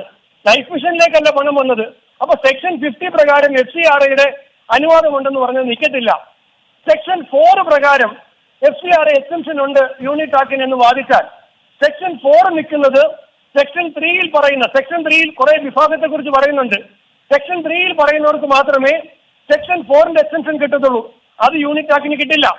പിന്നെ പറഞ്ഞ 2H പ്രകാരം, അതായത് സേവനം ചെയ്യുന്നതിന്റെ റെമ്യൂണറേഷൻ ആയിട്ട് കൊടുക്കുന്നു. അപ്പൊ കോൺസുലേറ്റിന് സേവനം ചെയ്യുന്നു ആര്? യൂണിടാക്, അതിന്റെ റെമ്യൂണറേഷൻ. പക്ഷെ അവിടെ ഒരു പ്രശ്നമുള്ളത്, എന്തു സേവനമാണ്? കോൺസുലേറ്റിന് വേണ്ടിയിട്ട് ഒരു കെട്ടിടം പണിയുകയോ അവിടെ അഡീഷണൽ ആയിട്ട് ഒരു മുറി ഉണ്ടാക്കുകയോ കോൺസുലേറ്റിന് പെയിന്റ് അടിക്കുന്നവന് കരാറുകാരന് പണം കൊടുക്കുകയോ അവിടെ കട്ടിലോ മേശയോ കസേരയോ വാങ്ങിച്ചിടുകയല്ല. ഇതെന്താണ്? സംസ്ഥാന ലൈഫ് മിഷനും ഗവൺമെന്റും റെഡ് ക്രസന്റുമായിട്ടുള്ള ഒരു കരാറിൽ ഒരു ചാരിറ്റി എമൗണ്ട് കോൺസുലേറ്റിലേക്ക് വരുമ്പോൾ അത് വേറൊരു ഏജൻസിയെ ഏൽപ്പിക്കുമ്പോൾ ആ ഏജൻസിക്ക് ഈ പറയുന്ന FCRA എക്സംഷനിൽ വരുന്ന സജീഷ് ഞാൻ വരാം, ഞാൻ മറുപടിക്ക് സമയം തരാം. ശരി PC, ഞാൻ പറഞ്ഞു പൂർത്തിയാക്കട്ടെ. ഞാൻ ഈ ചർച്ചയിൽ വളരെ കുറച്ച് സമയം പറയൂ. ഞാൻ സജീഷിനോടാണ് പറഞ്ഞത്. സമയം പരിശോധിക്കുന്നവർക്കറിയാം. അപ്പോ ഞാൻ പറഞ്ഞത് ഇതെല്ലാം വാദങ്ങളായി വന്ന കാര്യമാണ്. ഈ വാദങ്ങളിൽ മേൽ ബഹുമാനപ്പെട്ട കേരള ഹൈക്കോടതി എന്താണ് വിധി പറയാൻ പോകുന്നത് എന്നുള്ളതാണ് നമുക്ക് കണ്ടാൽ. കാരണം കോടതി വിധി പറയാൻ പോകുന്ന ഒരു കാര്യമാണ്. അത് സംബന്ധിച്ചിട്ടാണ് ഞാൻ പറഞ്ഞത്. ഇനി ഇതിനകത്ത് വേറൊരു പ്രധാനപ്പെട്ട കാര്യമുണ്ട്. ഇതിന്റെ അഴിമതിയുടെ പാർട്ടുണ്ട്. അതായത് 43 പ്രകാരം, സെക്ഷൻ 43 പ്രകാരം 1 കോടിക്ക് മുകളിൽ കമ്മീഷനോ കൈക്കൂലിയോ അഴിമതിയോ ഉണ്ടെങ്കിൽ CBIക്ക് നേരിട്ട് അന്വേഷണം നടത്താം. 2017 ഈ ഗവൺമെന്റ് പുറത്തിറക്കിയ വിജ്ഞാപനമുണ്ട്. ഇവിടെ മുഖ്യമന്ത്രിയുടെ മീഡിയ ഉപദേഷ്ടാവും ധനകാര്യമന്ത്രിയും പറഞ്ഞത് 4.25 കോടിയുടെ അഴിമതിയാണെന്നാണ്. അതിന് സജീഷ് പറയുന്നത് അത് മറ്റു കാര്യങ്ങൾക്ക് വേണ്ടിയിട്ട് കൊടുത്താണ്. മറ്റു കാര്യങ്ങൾക്ക് കൊടുത്തു ആരാ പറഞ്ഞത്? മറ്റു കാര്യങ്ങൾക്കാണോ കൊടുത്തത്? ലൈഫ് മിഷനിലെ ഉദ്യോഗസ്ഥനാണോ കിട്ടിയത്? രാഷ്ട്രീയക്കാർക്ക് കിട്ടിയിട്ടുണ്ടോ? അതോ ഈ കള്ളക്കടത്തുകാർക്ക് മാത്രമായിട്ടാണോ കിട്ടിയത്? ഖാലിദിനാണോ? ഖാലിദ് എന്ന് പറഞ്ഞ ആൾ സാങ്കല്പിക കഥാപാത്രമാണോ? ഇയാൾക്കാണോ കിട്ടിയിരിക്കുന്നത്? ഇതെല്ലാം കണ്ടെത്തണമെങ്കിൽ എന്ത് വേണം? ഇൻവെസ്റ്റിഗേഷൻ വേണം. ആ ഇൻവെസ്റ്റിഗേഷൻ തന്നെ വേണ്ട എന്ന് ഗവൺമെന്റ് ഒരു നിലപാടെടുക്കുമ്പോൾ ഗവൺമെന്റിന്റെ നിലപാടിൽ ജനങ്ങൾക്ക് സംശയം തോന്നും. ശരി. ഞാൻ അതിന് SK സജീഷിന് മറുപടി ഉണ്ട്. അതിനു മുമ്പ് എനിക്ക് അഡ്വക്കേറ്റ് S സുരേഷിന് പറയാനുള്ളത് കേൾക്കണം. FCRA ലംഘനം എങ്ങനെയാണ് പ്രൂവ് ചെയ്യാൻ പോകുന്നത് CBI എന്ന കാര്യത്തിൽ. അഡ്വക്കേറ്റ് S സുരേഷ്, വളരെ ഡയറക്റ്റായ ചോദ്യം. ഈ 2 കാര്യങ്ങളിലാണല്ലോ നമുക്ക് വ്യക്തത വേണ്ടത്. ഒന്ന്, കേന്ദ്ര അനുമതി എടുക്കാതെ നടപ്പാക്കപ്പെട്ട ഒരു പദ്ധതി എന്നത്. 2, FCRA ലംഘനം നടന്നിട്ടുണ്ടോ എന്നത്. ഈ 2 കാര്യങ്ങളിലും സർക്കാരിന് ചില എതിർവാദങ്ങളുണ്ട്. കോടതി ഈ കാര്യത്തിൽ തീരുമാനമെടുക്കാൻ പോകുന്നതേ ഉള്ളൂ. ഇതിൽ 2ലും സർക്കാർ ഈ വിഷയത്തിൽ പെടും എന്നാണോ BJP കരുതുന്നത്? തീർച്ചയായിട്ടും ഗോപികൃഷ്ണൻ, യാതൊരു സംശയവും ആവശ്യമില്ല. ഇവിടെ താങ്കൾ നേരത്തെ പറഞ്ഞതുപോലെ ഇവിടെ CBIക്ക് എതിരായിട്ടുള്ളൊരു നിലപാടൊന്നും ആത്യന്തികമായിട്ട് ഇടതുപക്ഷത്തിനില്ല. ഇവിടെ നമ്മളാരും വിചാരിക്കും പോലെ ഈ കേരളത്തിലുള്ള ബൗദ്ധിക സമൂഹം വിചാരിക്കരുത് ഫെഡറലിസത്തെ സംരക്ഷിക്കാൻ വേണ്ടി ഈ പിണറായി വിജയൻ സർക്കാർ വലിയൊരു ത്യാഗം ചെയ്യുന്നു എന്നൊന്നും വിചാരിക്കേണ്ട.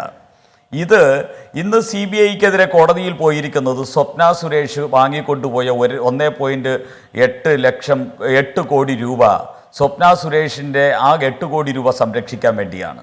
സന്ദീപ് നായർ വാങ്ങിക്കൊണ്ടുപോയ 45 ലക്ഷം രൂപ സംരക്ഷിക്കാൻ വേണ്ടിയാണ്. അതോടൊപ്പം തന്നെ തോമസ് ഐസക്കും അതുപോലെ ബ്രിട്ടാസും ചേർന്ന് പറഞ്ഞ 4.5 കോടി രൂപ കൊണ്ടുപോയവരെ സംരക്ഷിക്കാൻ വേണ്ടിയാണ്. ഇവർ ഇത്രയും ദിവസം പറഞ്ഞത് എന്താ? ഇവിടെ കൗൺസിലേറ്റ് ജനറലും അറ്റാഷയെയും അതോടൊപ്പം തന്നെ സ്വപ്ന സുരേഷിനെയും ഒക്കെ തള്ളിപ്പറഞ്ഞല്ലേ.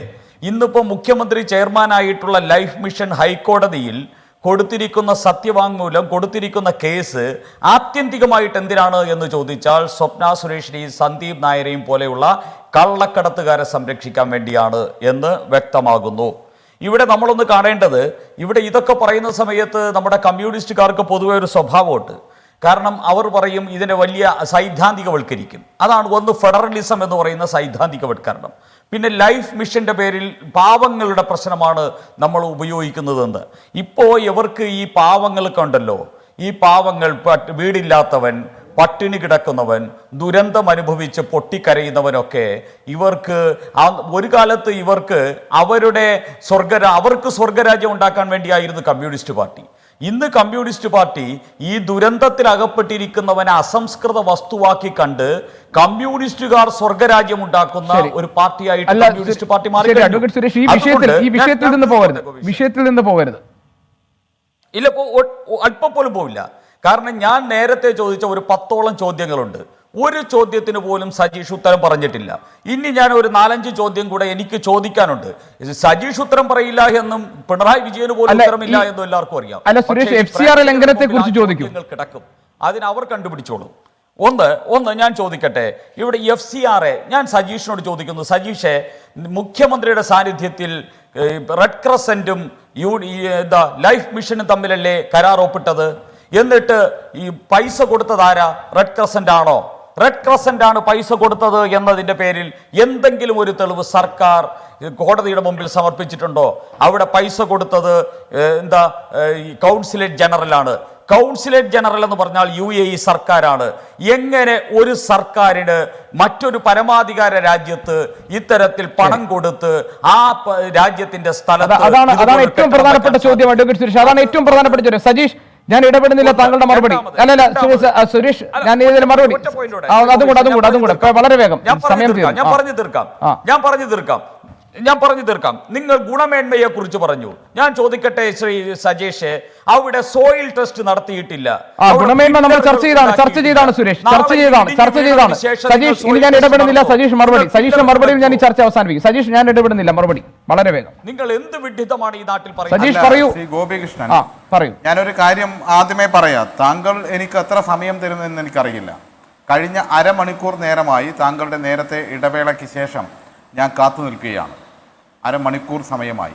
അത് മറ്റു ചില വാർത്തകൾ വന്നു, താങ്കൾ കണ്ടല്ലോ. കേന്ദ്രമന്ത്രിയുടെ നിര്യാണ വാർത്ത വന്നത് അല്ല, മറ്റു വാർത്ത ഞാൻ കൃത്യമായി പറയാം. മാക്സിമം ആയാൽ 4-5 മിനിറ്റ്. അത് ഇടവേളകളുടെ സമയം കൂട്ടിയില്ല.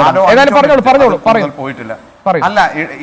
അല്ല, ഞാൻ താങ്കളുടെ ഇടവേളയും എല്ലാം കൂട്ടി. കഴിഞ്ഞ അരമണിക്കൂർ നേരമായി 2 പേർ സംസാരിച്ചതിന് എനിക്ക് താങ്കൾ തരാൻ വേണ്ടി പോകുന്നത് 2 മിനിറ്റ് ആണോ എന്നറിഞ്ഞാൽ കൊള്ളാം. അല്ല സജീഷ്, ഒരു മിനിറ്റ്. ഞാൻ രണ്ടാമതൊരു അതിഥിയിലേക്ക് പോയത് 18 മിനിറ്റ് കഴിഞ്ഞിട്ടാണ്. നമ്മുടെ ചർച്ച തുടങ്ങി 18 മിനിറ്റിന് ശേഷമാണ് രണ്ടാമതൊരു അതിഥിയിലേക്ക് പോയത്. താങ്കൾ ഓർക്കുന്നുണ്ടാകും. ശരി, ഇനി പറഞ്ഞു. തീർച്ചയായും ഞാൻ പറയട്ടെ ശ്രീ ഗോപികൃഷ്ണൻ, താങ്കളോട് ഞാൻ പറയുന്നത് എന്തിനു വേണ്ടിയാണെന്ന് വെച്ചാൽ, ഇത്രയും നേരം അവർ പറഞ്ഞ കാര്യത്തിന് മറുപടി പറയാൻ സമയമുണ്ടോ എന്നറിയാൻ വേണ്ടി, താങ്കളെ ഓർമ്മിക്കാൻ വേണ്ടി പറഞ്ഞതാണ് സ്വാഭാവികമായും. അപ്പോൾ ഒരു കാര്യം, ഇപ്പോൾ ശ്രീ വിഷ്ണുനാഥ് പറഞ്ഞ് അവസാനിപ്പിച്ചിട്ട് തുടങ്ങണം. അതായത് അത് 4.25 കോടി രൂപയുടെ കമ്മീഷൻ, അതായത് നേരത്തെ ഇവിടെ ആവർത്തിച്ച് പറയുകയാണല്ലോ, ധനമന്ത്രിയുടെ സാന്നിധ്യത്തിൽ ജോൺ ബ്രിട്ടാസ് പറഞ്ഞ കാര്യമെന്ന്. ഈ EDയുടെ കുറ്റപത്രം തന്നെ പരിശോധിച്ചാൽ അത് അറിയാമല്ലോ. UAE പൗരനായിട്ടുള്ള ഖാലിദിൻ്റെ കയ്യിലാണ് ഈ പണം, ഇത്രയും വലിയ പണം കൊടുത്തിട്ടുള്ളതെന്ന്. അല്ലാതെ ലൈഫ് മിഷനുമായി ബന്ധപ്പെട്ടാണോ? അല്ലല്ലോ, അത് വ്യക്തമാണ്. അപ്പോൾ EDയുമായി ബന്ധപ്പെട്ട ചർച്ച നടത്തുമ്പോൾ വിഷ്ണുനാഥ് ആ കാര്യമാണ് പറയുക. പക്ഷേ എന്താണ്, ആ കാര്യം ബോധപൂർവം ഇവിടെ മറച്ചു വെക്കുകയാണ്. അങ്ങനെ മറച്ചു വെച്ചുകൊണ്ട് ഇതെല്ലാം ലൈഫ് മിഷനിലേക്ക് കൊണ്ടുവരാനുള്ള ശ്രമമാണ് നടത്തുന്നത്. ഞാൻ പറയട്ടെ, ഇനിയും ഇടപെട്ടാൽ ശരിയാവില്ലല്ലോ ഒരു കാര്യം. അപ്പോൾ ആ കാര്യം കൈകാര്യം ചെയ്യേണ്ടതുണ്ട്. ഖാലിദ് ഉൾപ്പെടെയുള്ള ആളുകളെ കുറിച്ചുള്ള അന്വേഷണം ഉണ്ടാകണമല്ലോ. UAE ഏത് ഖാലിദ് എന്നൊക്കെയാണ് ഇവിടെ ചോദിച്ചത്. UAE കോൺസുലേറ്റിലെ ഉദ്യോഗസ്ഥനായ ഖാലിദ് ഉൾപ്പെടെയാണല്ലോ ഇതിൽ വന്നിട്ടുള്ളത്. പിന്നെ ഹാബിറ്റേറ്റുമായി ബന്ധപ്പെട്ട കാര്യം ഇവിടെ ഉന്നയിക്കുകയുണ്ടായി. ഹാബിറ്റേറ്റുമായി ബന്ധപ്പെട്ട വിഷയം, ആദ്യം ഹാബിറ്റേറ്റ് ഈ പ്രോജക്റ്റ് തയ്യാറാക്കുകയും പിന്നീട് ഈ പ്രോജക്റ്റിൻ്റെ നിർവഹണം നടത്തുന്നത് ആരാണ്? UAE കോൺസുലേറ്റും അതുപോലെ തന്നെ റെഡ് ക്രസൻറ്റുമാണ്. അവരെ സംബന്ധിച്ചിടത്തോളം ഈ ഹാബിറ്റേറ്റ് കോട്ട് ചെയ്ത തുക കൂടുതലായിരുന്നു. ആ തുക കൂടുതലായതുകൊണ്ടാണ് ഈ പറഞ്ഞ യൂണിടാക് എന്ന കമ്പനിയിലേക്ക് എത്തുന്നത് എന്ന് ഞാൻ നേരത്തെ പറഞ്ഞ യൂണിടാക് MD-യുടെ തന്നെ വാക്കുകൾ ആ കാര്യങ്ങൾ നമുക്ക് കേൾക്കാൻ കഴിഞ്ഞിട്ടുണ്ട്. അത് മാത്രവുമല്ല, അവരാണ് തീരുമാനിക്കേണ്ടത്. അവർ തീരുമാനിക്കുമ്പോൾ അവർക്ക് ഹാബിറ്റേറ്റ് കോട്ട് ചെയ്ത തുക കൂടുതലാണ് എന്നതുകൊണ്ടാണ് ഇത് കുറയ്ക്കാൻ കാരണമായത് എന്നുകൂടി നാം കാണേണ്ടതുണ്ട്. അതുപോലെ തന്നെ മറ്റൊരു കാര്യം ഇവിടെ എന്താണ്, ശ്രീ സുരേഷ് തുടങ്ങിയ രീതിയിൽ എനിക്കും പറയാമല്ലോ. അദ്ദേഹം വാചകം കൊണ്ടങ്ങ് പറയുകയാണല്ലോ, ഈ സർക്കാർ പാവങ്ങളുടെ പണം പാവങ്ങൾക്ക് എന്ത് ചെയ്തു. കോവിഡ് കാലമാണല്ലോ ശ്രീ സുരേഷ്. ഈ കോവിഡ് കാലത്ത് എല്ലാ സാധാരണക്കാരുടെയും കേരളത്തിലെ 55 ലക്ഷത്തിലധികം കുടുംബങ്ങൾ എല്ലാ വീടുകളിലും 1400 രൂപ പെൻഷൻ, 2 മാസത്തെ പെൻഷൻ 2600 രൂപ വെച്ച് ആ ഘട്ടത്തിലെ പെൻഷൻ എല്ലാ വീടുകളിലും എത്തിച്ചു കൊടുത്തു. ഇപ്പോൾ 1400 രൂപ പെൻഷൻ എല്ലാ മാസവും വീടുകളിലെത്തുന്ന ഏത് സംസ്ഥാനമുണ്ട് ഈ രാജ്യത്ത്? പറയട്ടെ സുരേഷ്. ഒരു കാര്യം, എല്ലാ ആളുകൾക്കും സൗജന്യമായി ഇപ്പോൾ കഴിഞ്ഞ മാസങ്ങളായി സൗജന്യ കിറ്റ് നൽകിക്കൊണ്ടിരിക്കുകയാണ്. ഏത് സംസ്ഥാനത്താണുള്ളത്? ഏത് സംസ്ഥാനത്താണുള്ളത്? താങ്കൾ പാവങ്ങൾക്ക് വേണ്ടി അല്ല, ഒരു കാര്യം ശ്രീ ഗോപികൃഷ്ണൻ, അദ്ദേഹം പറയുകയാണ് പാവങ്ങൾക്ക് വേണ്ടി ഈ ഗവൺമെന്റ് ഒന്നും ചെയ്തില്ല എന്ന് പറയുമ്പോൾ താങ്കൾ കേട്ടു നിൽക്കുക. പാവങ്ങൾക്ക് വേണ്ടി ചെയ്തത് എന്താണെന്ന് എനിക്ക് പറയണ്ടേ? അത് പറയാനുള്ള അനുമതി ഉണ്ടാവണമല്ലോ. അവിടെയാണല്ലോ പ്രശ്നം. അത് പറയിക്കാതിരിക്കാനാണ് ഈ വിവാദം എന്നുകൂടി ഉണ്ട് എൻ്റെ പക്ഷം. അതാണ് പ്രശ്നം. ഇവിടെ കേരളത്തിലെ പാവപ്പെട്ടവൻ പഠിക്കുന്ന സ്കൂളുകൾ മെച്ചപ്പെട്ടു. അതാണ് 90 സ്കൂളുകൾ ഇന്നലെ ഉദ്ഘാടനം ചെയ്തത്. FLCT 70 ഉദ്ഘാടനം ചെയ്തത്. നമ്മുടെ ഫാമിലി ഹെൽത്ത് സെന്ററുകൾ ഉദ്ഘാടനം ചെയ്യപ്പെടുന്നത്. ദൈനംദിനം ഈ കാര്യങ്ങൾ നടന്നുകൊണ്ടിരിക്കുന്നു. ഈ കാര്യങ്ങൾ ജനങ്ങൾ അറിയരുത്. പാവപ്പെട്ടവന്റെയും സാധാരണക്കാരന്റെയും മക്കൾ പഠിക്കുന്ന വിദ്യാഭ്യാസ സ്ഥാപനങ്ങൾ അന്താരാഷ്ട്ര നിലവാരത്തിലേക്ക് എത്തുന്നു. ഇതൊന്നും അറിയരുത് എന്നുള്ളത് കൊണ്ട് വിവാദം ഉണ്ടാക്കുന്നു. ഞാൻ അതിലേക്ക് കടക്കുന്നില്ല. ഇനി അതിലേക്ക് കടക്കേണ്ട സജീഷ്, FCRA കാര്യം അല്ല സുരേഷ് അല്ല സജീഷ് പറയൂ. ഒരു കാര്യം അല്ല, ഞാൻ ഹലോ പറയൂ. അല്ല, ഒരു കാര്യം അദ്ദേഹം പറഞ്ഞ വേറൊരു കാര്യം ഉൾപ്പെടെ പറഞ്ഞു പോകേണ്ടതുണ്ട്. അദ്ദേഹം പറയാണ് ആലങ്കാരികമായി ഫെഡറലിസം എന്ന വാക്ക് ഉപയോഗിക്കുന്നു. നമ്മൾ കാണേണ്ടത് ഇപ്പോൾ CBI പ്രവർത്തിക്കുന്നത് തന്നെ, CBIക്ക് നിയന്ത്രണങ്ങളുണ്ട്. പ്രധാനമന്ത്രിയുടെ കീഴിൽ പ്രവർത്തിക്കുന്ന ഡൽഹി സ്പെഷ്യൽ പോലീസ് എസ്റ്റാബ്ലിഷ്മെൻറ്റ് ആക്ടിൻ്റെ ഭാഗമായി പ്രവർത്തിക്കുന്ന CBI എന്തുകൊണ്ട് സംസ്ഥാനങ്ങളിലേക്ക് അന്വേഷണത്തിന് വരുമ്പോൾ സംസ്ഥാനത്തിൻ്റെ സമ്മതം വാങ്ങേണ്ട സാഹചര്യം, കൺസെന്റ് ഉണ്ടാകേണ്ടത് എന്തുകൊണ്ടാണ്? അതുണ്ടാകുന്നത് ഇപ്പോൾ പറഞ്ഞ വിഷ്ണുനാഥിന്റെ പാർട്ടി ഭരിക്കുന്ന സംസ്ഥാനങ്ങൾ, രാജസ്ഥാൻ ഉൾപ്പെടെ ആ കൺസെന്റ് ഞാൻ പറയട്ടെ.